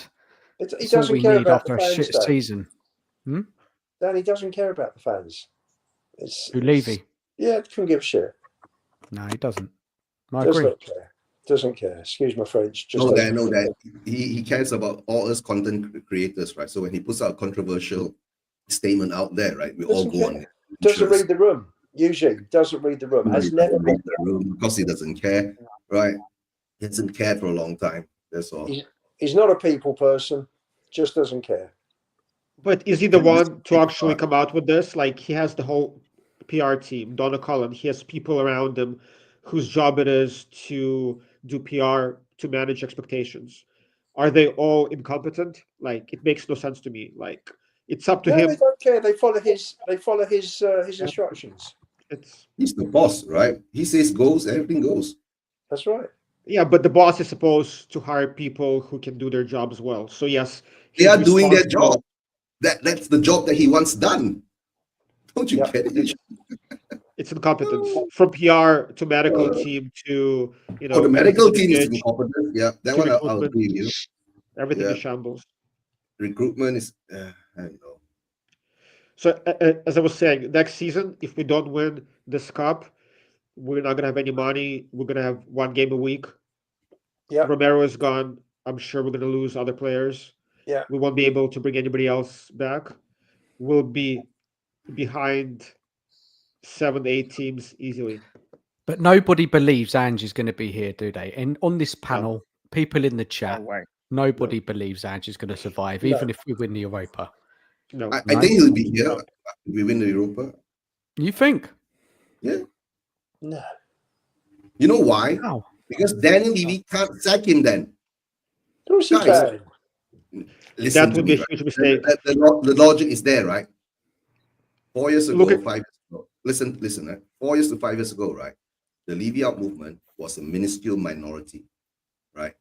And then this season, a lot of us have woken up. It's become a minority. If Ange wins the Europa League and he gets sacked, not him leaving on his own, gets sacked, all those Ange will become Levy out too. Levy ain't gonna take that chance. But if he continues to screw up, more of the people who are on that side will come on to the Ange outside. Then maybe by then he'll get sacked. Levy listens to the fans. That's why, right? When we wanted the win now manager, we go and got Mourinho, right? Right. When Nuno was losing 3-0 to Manchester United, right? Levy out chance came out. We got Conte, right? But the only thing is that we never backed him with the players they want. That's all. And it's going in the same cycle again. Nothing has changed, guys. We've got our Tottenham back. Look, if we look at Manchester United, they kept Ten Hag after the cup win, which was a huge mistake. They just wasted 3 months, 4 months. Manchester It's gonna United be the was same thing. Yeah, Manchester United, right? When they won the League Cup, right? They were the shit. We all saw that, right? And they kept him for one more season and he won an FA Cup. In that 2 seasons, if I was Manchester United, right, I would take the 2 cups. Wouldn't you take the cups? No, but Guys, they kept him again. Of course. Even after the cup, they kept him for a few months, and they sacked him in the middle of the season. I'm going to make this bold prediction, right? Manchester United is going to become the new Tottenham Hotspur. Just watch and see. No, They're going to build a stadium which is how many? £2 billion, right? And that stadium, right? £2 billion, right? With the world economy is going now. By the time they finish it, it's going to cost them £3 billion, right? They'll be broke as shit. They're already broke as shit now. But unless the Glazers pump in £3 billion in, then it's a different story. But look, this club, as we're saying, right? If Ange is out, I want this club to have a plan. So if we're saying we have no money, we're not going to bring in any top players, fine. Sack Ange and bring in a project manager who can work with the kids. So at least as fans, we know for the next 2-3 years, it's going to be a project. We're starting from scratch. If you keep Ange or if you bring a win-now manager without any players, it's going to be another 18 months and then Eugene, look, we can't risk. We are going to miss out if we don't. If we keep Ange at the beginning of next season, if we win the Europa, then who's going to join us November, December? Exactly. The options of picking a manager is going to be far less. We've got to do it in this summer, and I'm hoping that somebody in that club is working on it right now. That's why any big club right now with the new CEO coming in with Vinny or whatever his name is, there should be a plan right now to say, okay, who's the new director of football? Is Paratici staying? Is he going? Langeman, Ange? There should be a plan in place right now. If there's no plan, this club is even worse than. But they don't communicate it. That's the thing. We don't hear nothing from the club other from Ange. That's it, and his bullshit. We don't hear from anybody else. We're all just left to think the worst. I mean, Ange is just a pawn, right? Like Levy and the board, they should know. And Vinny, he is only starting in the summer, but I'm sure there are some things in the background happening right now. So again, I'm hoping you mean that Vinay? Okay. something is happening. Vinny, I thought who was talking about Vinay. Yeah. Vinay, yeah. Does anyone know much about this guy? Other than Arsenal's ex-Arsenal CEO, I mean, I don't want to know, to tell the truth, right? I don't want to know anything about this guy, right? Why the F did we employ him, an ex-gooner, right? Are we going to turn into Arsenal soon? No, guys, Eugene, take that aside. Take that aside for a minute, because you're a bit of a financial man. I don't care finance or whatever. You got all the money in the world. You're going to pick any CEO in the world, and you pick this guy? Please. I don't care if he's a gooner. I don't care if he is Satan. If he is good at his job, pay him. No, yeah, that's true. Okay, if he comes in, right, and we win the league, right, big up to him. No, guys, seriously. Eugene, do you know much about him, either of you? Do you actually, and anybody, Ian, do you know much about this Vinay? Have you looked into him? Can anybody? He was at Arsenal. He was at Arsenal for 14 years. And they won nothing. Listen, Didn't they? it's not like Sol Campbell, who came through the academy and played for 15 years and was a Spurs guy. This guy is not an Arsenal supporter. He's there. He was there to do a job, and he's come to us to do a job. And that's. Is he a football man or is he a businessman, Ian? I think he's more business. Yeah, I think so he's that's more not business. So we don't need that, do we? He's We need into, football people. He's into what? He's into property development and I don't know. marketing and I things like don't that. know. No, he's just a business guy. But that's but not what we want. well, if you also look at the board, right? There's what Sherrington or whatever his name is. I got the biggest fear now, right? Levy brings in a business guy to take over the business side so he can have more concentration on the football side. It's a joke, man. It's a So sham. I think Levy is desperately looking for some investment. So I think based on what's happening with the board and the new CEO and this whole thing about no money, I think they're desperately trying to find some investment. Yep, that's So one thing. I think something's going to happen in the summer. Nige, what do you think about this Vinay bloke? Have you looked into him? I know absolutely nothing about him. So it's another one, isn't it? I knew nothing about Lange. I knew nothing about Munn, really. So just keep my fingers crossed and hope that he's better than the last lot that we bought in. Apparently he's very highly rated. So yeah, like I said, I know very little about him. So just got my fingers crossed that he does a good job. And then you disappeared, man. Yeah. You got Nige. You're back. Okay, he's back. Yeah, my mic's camera's closed. What about this Paratici thing? Is everyone happy when he comes back? And what's your thoughts around Paratici coming back? Yeah, I'll be delighted. Be a good move for Spurs. Yep. You like him? Yeah. He's a proper football man. Yep. We haven't got many of those at the club. Got nobody in the boardroom. Exactly. Seeing him gives me confidence, at least, that he knows what he's doing. Be a plus. Yep. Do you rate his signings though, Paratici, Ian? Yes, I do. Rate out of his signings he's brought into the club. Can you remember who he brought in?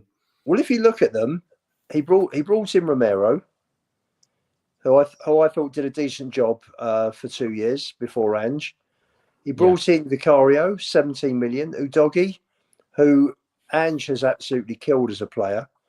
Basuma, we're all excited about. I think all of us would admit that when he joined.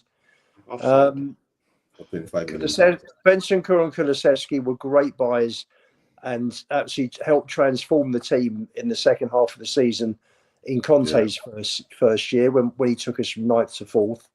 So and more importantly than that, he has done such a fantastic job for the academies. We weren't getting the top players; they're all going to other London clubs. But he stopped that. He got Levy to pay proper money to the kids, and the academy. Most of the age groups have been winning trophies the last couple of years, and that's down to Paratici. So for me, no, it's good. He's done a good job at Spurs. With Paratici it's very simple, right? If he can get Levy to do things right, the proper way for football, right? I wouldn't mind him there. Like what Ian said, we do need a football person there, and I think also he's the only one because when you look at Munn is a football person. He was more like commercial gain for MC running around Asia, right?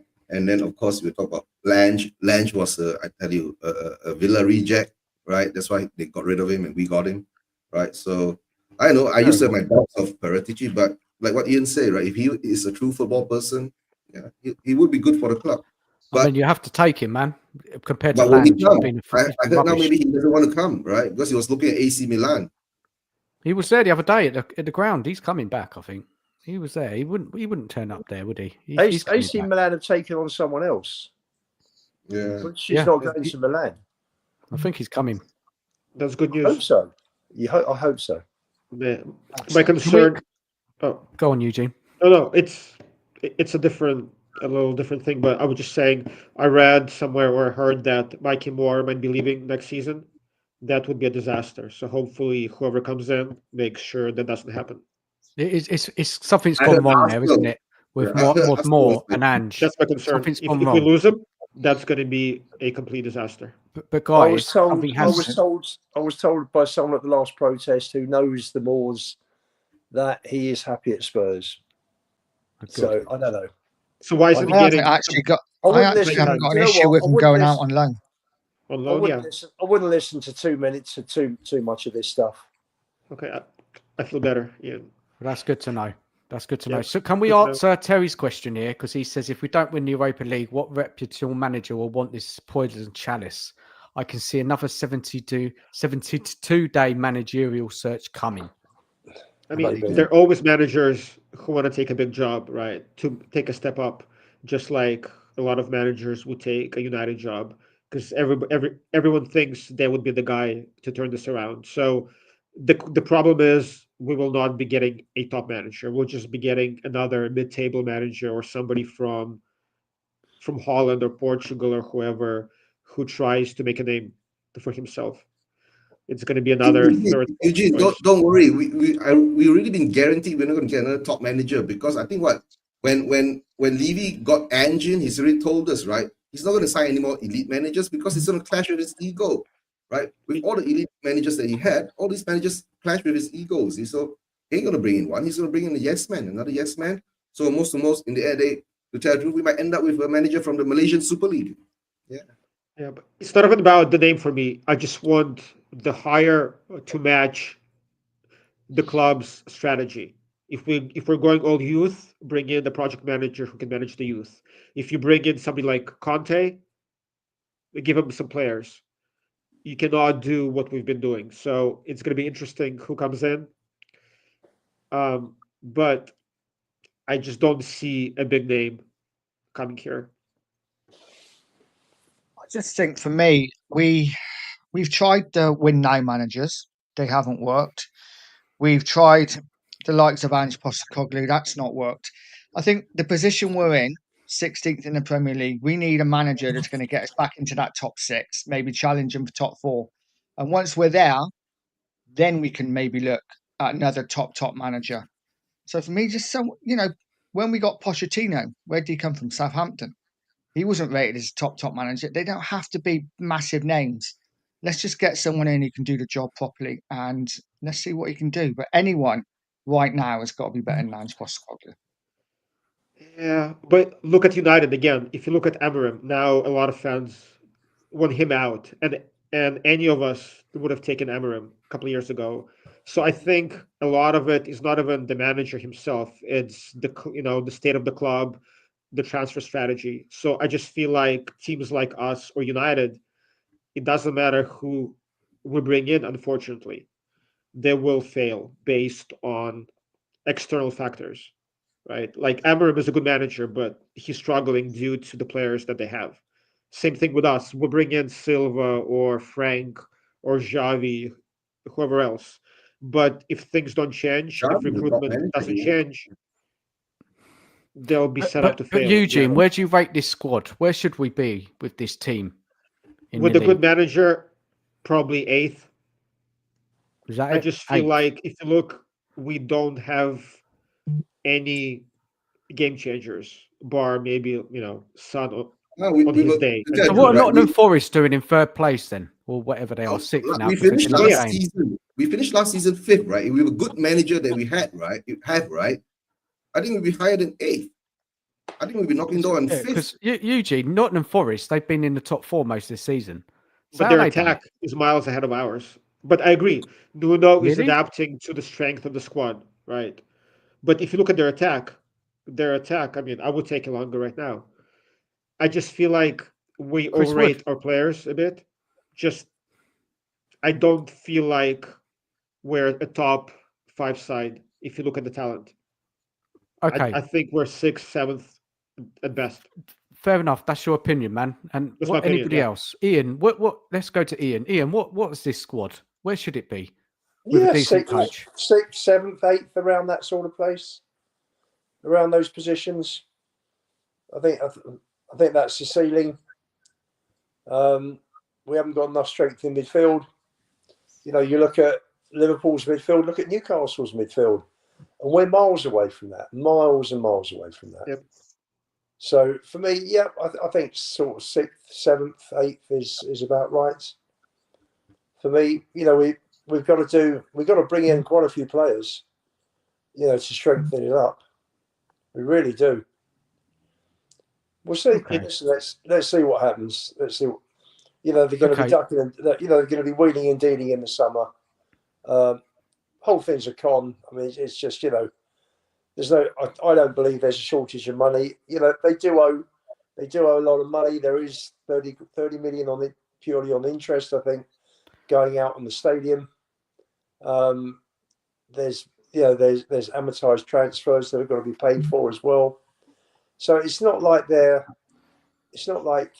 we're flush with with God knows how much, but there's more money than he's letting on. And you know, the more if they do sell a stake, then obviously he wants the figures to be as high as possible to get as much money as possible for whatever it is, 20-25%, whatever they sell, because they need the investment. They've got to buy the hotel. They're contracted. You know, they've been selected along with Wembley to host 2028 Euros, and they need a hotel, and there's no money at the moment to buy a hotel. So that's why I think the new CEO has come in with a view to bringing in his contacts, financial, money contacts, money men, with a view to buying a stake at Spurs. We'll see. We'll see. The thing is that you're going to buy a stake at Spurs is another thing, right? But the problem is that when you buy a stake at Spurs, right? I've been saying this for so long, right? Which billionaire, right, is going to put up 500 million pounds, right, and not get back an ROI, right? If I got the kind of money, how much, Eugene? 500 million pounds. I'm sure there's plenty of people that would, No, but there's no ROI. You know what I'm saying? There's no return of investment, right? Why would they? Unless there's a guarantee contract, right? Within 5 years, I must get back a certain amount of money. That's why nobody's come in. It needs to be a state about this for so long. It needs to be a state who doesn't care about the money to buy us. But we just go for it. I'm saying if we just look at the players again, then like we still, after 2 years with Ange, we don't know our best midfield combination and our best front three.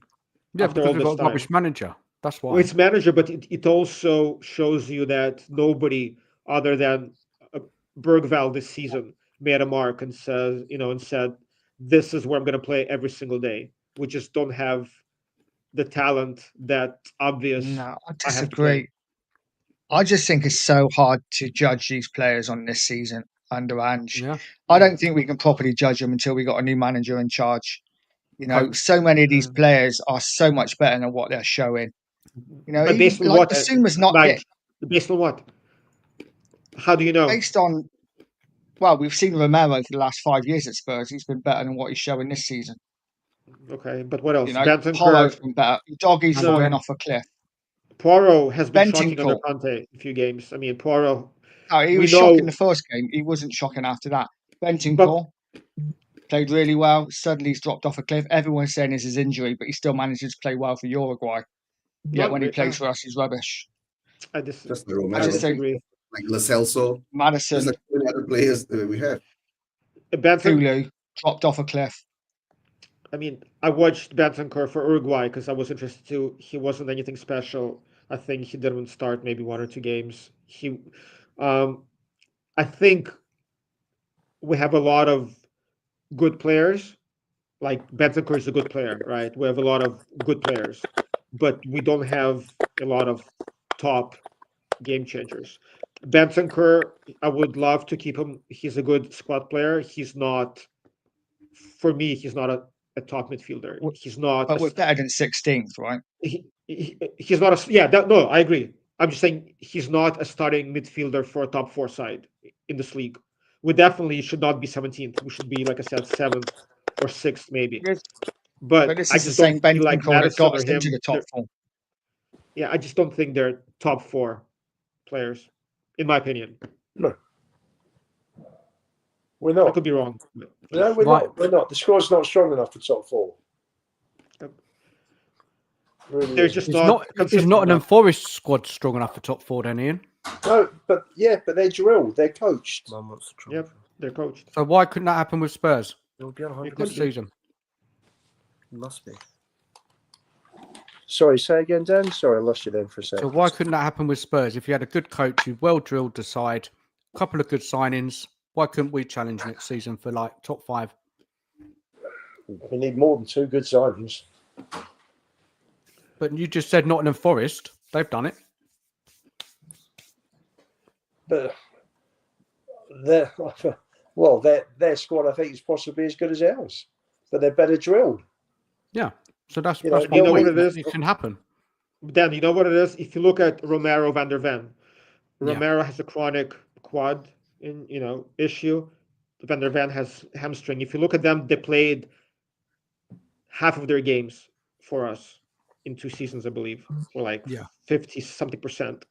So That's that's good, an issue. So half the season will be, if we keep Romero, Van der Ven will keep having hamstring issues. We'll keep having to rely on our But it bench. depends on the manager, how he plays, isn't it? Depends But who I think at so this point he's ruined. I think Yeah. once your hamstring goes, I think it's going to be impossible to get back to 100%. So I just feel like Romero van der Ven, that's going to be an issue for us going forward. Okay. So who do we want as manager next season? I want to hear from everybody and in the chat as well. Who do we want to come in to manage our club next season under this awful board ownership? Who do we want? Who could take? Who can do it? Take I- anyone right now. Yeah. Obviously, I've been banging Terzic, his drum, all year, but right now I'd take Thomas Frank as well. I think he'd do a good job. I would take literally anyone, but Terzic is still my choice. I Okay. don't think it's going to matter. Again, like we've seen a ton of mid-table managers come up and not succeed. And I think only Pochettino was successful in making a jump from a mid-table team to us. I just think it's a different ball game, right? The expectations are different, the players are different. So I think it's not even about your tactics as a manager. There's a lot of other things involved. So I think it's a difficult jump. So from whoever's available, unfortunately, I personally don't see any manager making a huge difference until recruitment and everything else at the club changes. There's So no who is doubt it? that the Tottenham. Sorry, mate. There's no doubt the Tottenham job. Whoever takes it, it's gonna weigh heavy on whoever takes it because Yeah, it is a massive job. But who is it, Eugene? Who did you say? Did you give a name? You have to give a Xavi. name. Xavi. Yeah. Again, but this is just based on reputation, right? Right. He's coming with the reputation where the players know who he is, and the player he carries a lot of weight. What he says. If it's, let's say, a Frank or Areola, the players might tune him out after 7 months. So it needs to be somebody either who's a great coach who will coach the youngsters, or somebody with a big enough name where the players will respect him. Is So Thomas Xavi would be Frank for me. a great coach? Like Brian said, Brian likes Frank. I like Coach, Frank. yes. A Is he a manager good for a top coach? team, I'm not sure. Can he get us playing better? Can he get us more organised? Can he get us results? I think he can. But guys, opinions. Eugene? What's more? Sorry, like when you say more, are you talking about top 4, top 8? Like at this benchmark? moment, we've been a complete mess this season. It's gonna, for any manager coming in, it's gonna take time to sort this all out. Brian said it in the comments a little while ago. Yep. It's gonna take it. There's a lot of repairing, a lot of recoaching needs to be done on this team. So whoever comes in, they've got a big job on their hands, and it's not going to be instant success. We've got to be realistic now. So if we look at somebody like Frank, yeah, he's been at Brentford for a long time. He's comfortable there. Will he go out his comfort zone and come to Spurs and take on the challenge? Eugene, down the bottom. What do you reckon? Thomas Frank, do you like him? To tell the truth, like guys, this manager thing, right? I've got no opinion on because to tell the truth, I've seen this over and over again. But yeah, but just for the question, man. Just for the question for Frank, you want me Frank or Ange? Of course, I'll take Frank, right? Because Frank has been proven, he's even higher than us in the league now, right? Brentford is higher than us in the league, so I guess it doesn't matter. Frank comes in, he'll be a good slot. Yeah. Okay. You're happy? You'd happy if he took the job? Yeah, I'd be happy to take the job, right? Because my true opinion is that I don't care. Anybody can come and take the job. Okay. I get that, man. I get that. I totally get it, man. You know, I understand you have no hope under Levy. No one has. But, you know, we've got to support our team. We've got to follow them, man. We got to talk about something. We will support, we'll follow, right? And on Thursday, we've got to talk about it. That's why we're on YouTube, eh? Yeah. And on Thursday, right, we'll all be positively deluded. That's all. Fair enough, man. I get you, man. I get you. Ian, Frank, for you, would he be your first choice? I'd be happy with him. He wouldn't be my first choice. First choice would be. I mean, I want to see Pochettino back, but under new owners. I don't want to see Pochettino wasted and destroyed by this chairman again. Yeah. I think the person to bring in next time, based on the squad that we've got, based on having plenty of centre backs for next season, would be Glasner, because he plays three at the back, and I'd like to see three at the back with Spurs. We've got wing backs here. We've got Porro, Udogie, and Spence, who could all play wing backs. So for me, that the team has the personnel there for a Glasner type manager who's going to play a back three. I get that. I agree.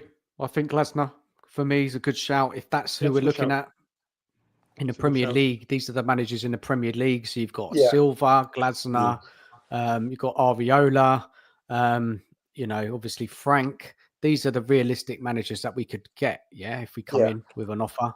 I mean, Ariola's gone a little bit quiet about him. I mean, I did like him originally, but I think now I'm wanting a manager who's a bit more defensive, who could do both things, defend and attack. I think that's what I'd probably go for on this occasion. Not saying Ariola's not a good manager. He's doing fantastic with Bournemouth, he really is. Look at the resources he's got. Look what he's done with them. Yes, they've dropped off a little bit, but they're still a good side. So I would probably go for Glasner myself. I think it's a realistic option. Out of all of them, his CV is probably the best. He's won the Europa League and he plays three at the back. And I think we've got the players to do it. We've got the wing backs. It's all there to go. So I think that's quite exciting, really. Got Glasner coming in, picking up this side, guys. What do you reckon? Yeah, I agree. Yeah, I mean, I was saying before when everybody wanted Areola, if you look at his record in Spain, nothing impressive, right? It was 500, I believe. He plays similar to Ange, a lot of injuries. And also, don't forget, playing once a week is a different animal. We finished 5th playing once a week. So Areola don't feel like he's the guy. Glasner, perhaps. He's better than Ange, I can tell you that much. Oh, yeah, but that's a different, the question is, do we want just better than Ange or actually a good manager to actually lead us somewhere? Eugene, Levy, they're not ambitious. So you have to go with remit. We have to play in the game. We have to play the game here because we know what these clubs like. Yeah, they're not going to go out and get Xavi Alonso, which I've seen on X. That's a load of rubbish. I know, but Glasner is actually a good shout. Just based on Glasner and Frank. But again, it's just like I said, managers from mid-table teams who play once a week, who have different expectations from the fans and from the clubs. Making that jump is more than just being able to coach. There's a lot of other things involved, and I'm always concerned about that part. So we'll see. Fair enough. That means your concern is whether the manager can deal with the management and the owners. Well, with the pressure, isn't it? With the egos of the players. Who can deal with the board? That's what you need. You need a manager who can deal with the board. Conte, he tried to deal with the board, but what happened? He was gone. Yeah, he probably went a bit. He was right. Conte was 100% right of what he said. Yeah, Conte should have been backed, right, guys? Like, yeah, of course he should have. He should have been backed. And I mean, it's crazy. We had him. We were doing well. We were fourth, and he got, he left. I think it was a mutual agreement in the end. He got so frustrated with the board. Yeah, but he was the guy we should have backed. Yeah, He but it's was. not even it's not even the board, right? If you manage a bottom team, your players are on 50K a week and they want to make that jump too, so they will listen to you. If you manage a top club, your players are on 150K a week, egos, so you have to be a man manager, you have to babysit. There's a lot of other things at play. Yeah. Yeah, That's why you have to be a good man manager. You need to have the soft skills, you need to have emotional intelligence, right? You need to have all these other skills as well.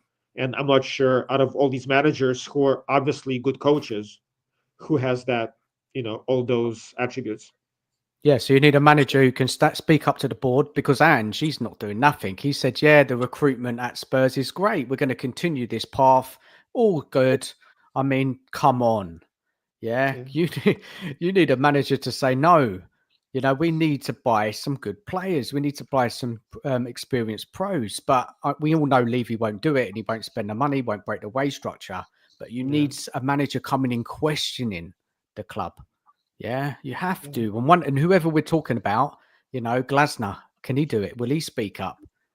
Silva, like mentioned in the chat, someone mentioned him. So But we also managers need a know where manager they're who's going coming to get into. the. Sorry, Nige, Sorry, go mate. ahead. We also need a manager who's going to get the fans back on side as well. definitely. It's a lot, isn't it, Nige? It's a lot. It's a lot we massive. want from Yeah, this manager. massive. Yeah. It's not. Yeah. It's but not the easy. only thing is that, right, we're going to get a manager that ain't going to challenge Levy anymore, because he's already told us that, right? So just sit and hang tight, right? Like, maybe we will get a up and coming manager. So because an up and coming manager won't be too challenging for Levy. So who else is out there for up and coming, right? You're talking about Silva and Ireola, right? Xavi, it's a very, very long shot, right? He's ex Barcelona. Right, so will he come into a club that doesn't have football as their first priority? Yeah, I don't think so. that's right to answer that or ask that, Eugene. Definitely. Would he? Yeah. Would he come into Spurs knowing the history of the managers? And this is the problem, isn't it? We believe he's burnt so many bridges with managers over the years that it's a problem, isn't it? But let's be real. Like, managers are like employees. They Yeah, will not be they'll go for the questioning the money. employers publicly, especially managers who come in. They know how Levy operates. I'm sure Levy tells them, this is the budget, this is what we're going to do. And most of the managers who are not top ilk managers like Conte, they're just happy to be here and get the paycheck. So I don't think you're going to find a lot of managers who question the board publicly. Conte is a different animal. He's an egomaniac, right? He is, one of a kind, and Jose. But everybody else, I just don't think you'll hear any manager question their employers publicly. Not just Spurs, just anywhere. Yeah, that's true. That's true. Right. But the thing is that that's the ambition that we need to see in some of the managers that we have. But the problem is that after going through those two managers, right, our owners ain't going to do that again. Simple as that. The line has been drawn, guys. Right. So at this moment now, like, all we can say is that, right, look forward to Thursday. Right. Let's hope we get into the final. That feeling in that all Spurs fans should have now, right? It's actually the excitement building up. And no matter what happens, right, we have to support the team. That's it. Yeah, That's I agree. 100%. Yeah. And we will support the team. We all want to win this trophy. We don't like Ange, but we will get behind the team and we want to win it. And there's no excuse for me not making that final. No excuse. No Yeah, we've excuse. got to get there. And then when we get there, anything can happen. Man United, FK Bodo. I know we touched on it earlier. Who would you prefer out of the two sides, guys? If we just go around the panel. Nige, who would you want out of the two? For me, just on a romantic basis, I would prefer Atletico. It'd be nice to get to European final and play a European team. The last two out of the last three finals we've played Liverpool and Wolves, so it would be nice to actually play a European side. So I'd go with Atletico. I know they're at home, playing in a home stadium, but still. Would you take them, obviously, over the Man United, even though Man United are just as bad as us? What's the more winnable game? What's the more winnable game, Nige? I haven't seen enough of Atletico, but maybe United. But it terrifies me that we've stuffed them 3 times this season and we go to play them in a final and lose, because they're a different animal in a final. They are, we talk about mentality. Teams like Man United have that mentality when they get to a final, they win it. So for me, I'd rather play a side that doesn't get to many finals like us. And who knows? The pressure might all be on them playing at home. But let's get there first. I think that we want to avoid Atletico Bilbao on their own ground on a final. I mean, we're up against it massively. Eugene, top right? Eugene, what do you think? I agree with Nige. I mean, well, in a vacuum, I'd rather play United just because they're a shambles of a team as well. But it's difficult to beat the same team 4 times, especially a big team like them, and they do seem to turn up in the finals. So I think I would still play United. Just they're not a good team, but I'd be nervous just beating the same team 4 times. Bilbao, I haven't seen much of them, but they do have some players who can change the game. And it's at home, that would be a tough match. So probably United still, even though we did beat them 3 times, I'd play them. Okay, so Nige, Atletico Bilbao, Eugene S. You said Man U, Eugene bottom. What do you reckon? Who do you want? To tell the truth, right? I wouldn't want Bilbao. They're at home, right? They're in the final. It's going to be like hell for us to go there too, right? Even for the fans and all that. So I'll take Manchester United any time of day. You know why? But okay, caveat this first, we have to reach the final, right? Caveat that first, right? If we beat MU 4 times in the season and in the cup final, right? That'll be the biggest rub on them ever, bro.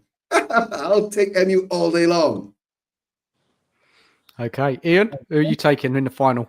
Oh, I agree with Nige for romanticism. I mean, we've had Wolves in 72, then we had Feyenoord in 74, Anderlecht in 84, and Liverpool in 19. Oh, Atletico Madrid we had in 63, didn't we? So we've had 2 All England games. Do I want another All England game? Not really, but if I want Spurs to win a final, we've probably got a lot more chance against United than we have Bilbao. Yeah, to be fair. It's sensible. Yeah, I think Actually, I'm going to change then. If we don't win, I don't want United to win. So if we lose, I'd rather us losing to Bilbao than losing to United. No, that's not the reason. Eugene, we're talking about what's the best chance. The best chance against Man U. That's a question, though. Yeah, Go on, the best chance against question. Man U, but yeah. Because obviously I know everyone's saying, well, Atletico will be at home, it's going to be tough. But I'm kind of guessing that it's not going to be like a usual cup game when Atletico are going to have 50,000 and we'll have 1,500. It's going to be like half and half. Yeah, so even though they're at home, it's ground, isn't it? They're used to their ground. Bilbao will be outside the stadium. But that's not inside. We're gonna shit our pants outside the stadium, right? It'd be Can you imagine Spurs, Ange Spurs, in that final with all that pressure? I mean, come on, Man United is whoever is against.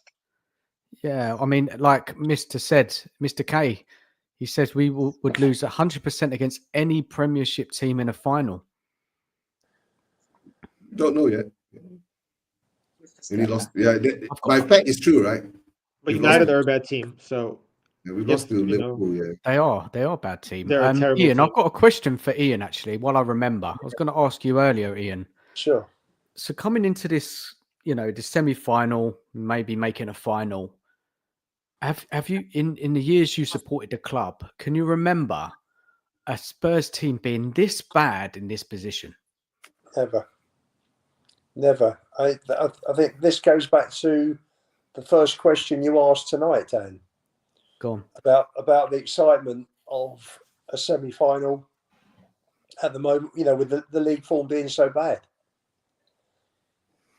I think it's the same answer, but dressed up in another question, Yeah. to be fair. So you can't remember a Spurs No. team being this No. bad in a semi-final of a European competition. No. That's crazy, isn't it? Mad. Isn't it? That is crazy. No. Yeah. And we Man. also made a semifinal in the cup in the League Cup as well during our worst season, which is Yeah, but interesting. we played against the best side, didn't we? So we were. And we beat City and United as well. So it was we had a tougher run in the League Cup than in Europa, if you look at the teams that we played. And this is worry, like Mike, big up Mike, hope you're good. United always turn up in finals. Old United, yeah. But I would say they did it under Ten Hag. They weren't great. They won the finals. So I probably have to agree with you. But this Man United side it's not even old United. It's not even old United. You know why? Because it was last season. Yeah. This is what I mean. They still do win cups. And it's hard to argue what Mike's saying. But this United team is, if you're going to beat a United team in a final, this is the one you want to play. Yeah. Surely. Wouldn't they be saying exactly the same about us? Yeah, of course they will. They're convinced. United fans, if you listen to United fans, they want Spurs in that final. They are rubbing their hands together. But then they don't. They're saying that if we lost it, yeah, they won't. Can you imagine? United losing to Spurs in a cup final. Have we ever played United in a cup final? I don't think we have we, in history? We lost in the League Cup final. Oh yeah, that one under Redknapp. Yeah. Penalties. Other than that, over the years, I don't think we have, Ian. Have we played United in a cup final? No. I'll give you another thought. Go. When Bodo Glimt got us in the semis, they probably thought, thank God for that. Rather have Tottenham than United and Bilbao. Of course. For sure. And do you know what? And also another point, Bodo Glimt beat Ange Celtic. Yep. 2 times. Twice. Yeah. So they know his style of play. Yeah. What does that say about it? Well, listen, let's see what happens Thursday night. All will be revealed. All will be. Yeah. It'll be mayhem if we lose that game or not, won't it? It'll be absolute mayhem. Oh, it'll be done. I think it'll be mayhem if we draw it. Yeah, no, it will be. It will be. I can't imagine. I don't know. Maybe we'll have to start preparing what we say, Nige. Yeah. Deary me. Yeah, could be toxic, couldn't it? Guys, let's wrap it up shortly. Obviously, we've got a game against West Ham at the weekend. I mean, no one really probably cares about it. But the thing is, if we lose to them, they'll go above us. We'll be 17th. West Ham are not in the best of form. You know, they're just they're just behind us. They're at home. Graham Potter kind of lost it the other day, didn't he? When he lost the game against Brighton. Oh, guys, West Ham away. I'm not looking forward to it, even though they're awful. I mean, that's one it's game gonna be tough. that they want us to win. I mean, that's their cup final, but out of all the other games that I don't really care, this game we should win, and they want us to win. There's no excuse not to, but yeah. Is that true, right? The West Ham game, right, hinges on the Thursday game, right, against Bodo. You know why? If we do beat Bodo comfortably, right, then we'll go there and not turn up again like a normal game, right? But if we do get a draw, or if we do lose or so, we will still have to go out there and not turn up. Simple as that. And don't forget, Sorry, right, guys, there's like a little mouse at the moment on the mic, so I don't know whose it is. There's like a little mouse. Is it Ian? No, it's fine. I'm saying I'm on the phone. I'm on the iPhone, so there's nothing from here. It's gone. Who was it? Eugene.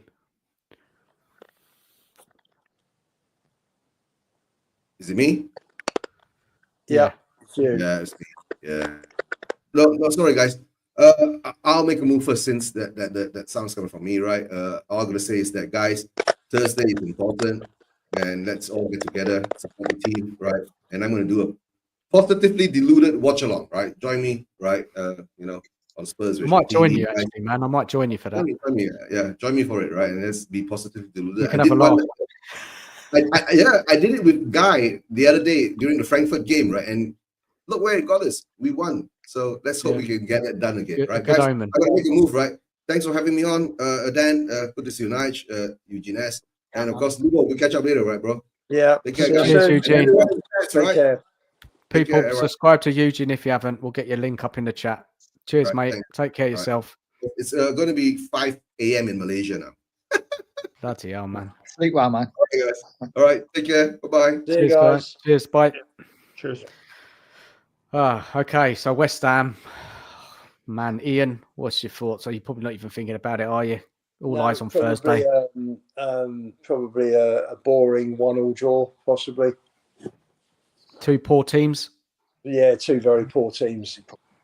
What do you think of Potter, guys? How he's got on at West Ham so far? I think same as Amorim. Give him a chance. Give him a couple of transfer windows with his own players and to play his system, play his way, and they'll be fine.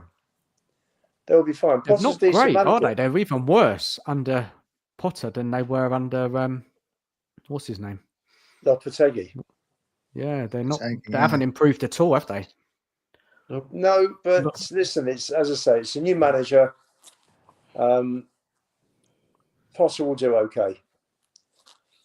So the same as Amorim. You think about, I think, how good United will probably be in about 2 years' time, when Amorim's had 4 transfer windows and he's brought and he's completely gutted the current squad and brought in his own players. Look what he did at Sporting. Well, some Man United fans, Ian, have had enough of him already, you know. Well, listen, it's all short-termism with a lot of fans. Everybody wants results now, instantly. Someone comes in, a new manager comes in, he's inheriting other managers' players. No, I agree. So, we'll see. No, probably a 1-1 draw, or a score draw on Sunday at West Ham. It'd be interesting to see what team he plays. Yeah. But the thing is, if we lose that, we're 17th. 16th, 17th, does it really matter? Well, we don't want to be behind West Ham, do we? I mean, I know it doesn't matter, but still, we can't lose another game. What would be that, number 20? If we win the Europa, it doesn't really matter, does it? Well, it does matter, Ian. I don't like losing every week, man. Nor do I. But if you're in between two legs, then you've got to pick a team that that's you've got to mitigate injuries. The risk of injury. Yeah, of course. It's not. You're looking at it. It'll be an easier decision if we can win handsomely on Thursday night. Definitely. Nige, West Ham thoughts before we wrap it up? Yeah, for me, very similar. It's all about the Thursdays in between West Ham, and I think West Ham is just a game that we'll play out. I can see lots of changes, regardless of the result Thursday. I think there'll be a lot of changes. I don't really think it matters at this point. It's all about the Europa League, but obviously you say that, but then you hate losing. So it'd be nice to put a performance on, but I think there will be lots of changes, and I'd take a point right now. Yeah. You can't see anything other than a defeat, really, at the moment. The way we're just not turning up in games in the Premier League. It's 1 win in 8, isn't it? 1 win in 8, and it's not going to get better anytime soon, even if we win on Thursday. Guys, there's one more thing I wanted to talk about. I just wanted to bring up the protest. It's very important to talk about the protest. So let me just get the banner up and just give people who are watching the information to get down there if they can. So it's before the Palace game. Let me just blow the screen up a bit so I can read it a bit more. So meeting time 1 o'clock, March time 1:30. Same place as the last protest. We're marching to the entrance of the West Stand. And then there's something going on at half time we're calling on all fans in every section of the stadium to remain on the concourse and delay returning to their seats for 10 minutes at the start of the second half. We're also presenting an option to not return to your seats for the second half.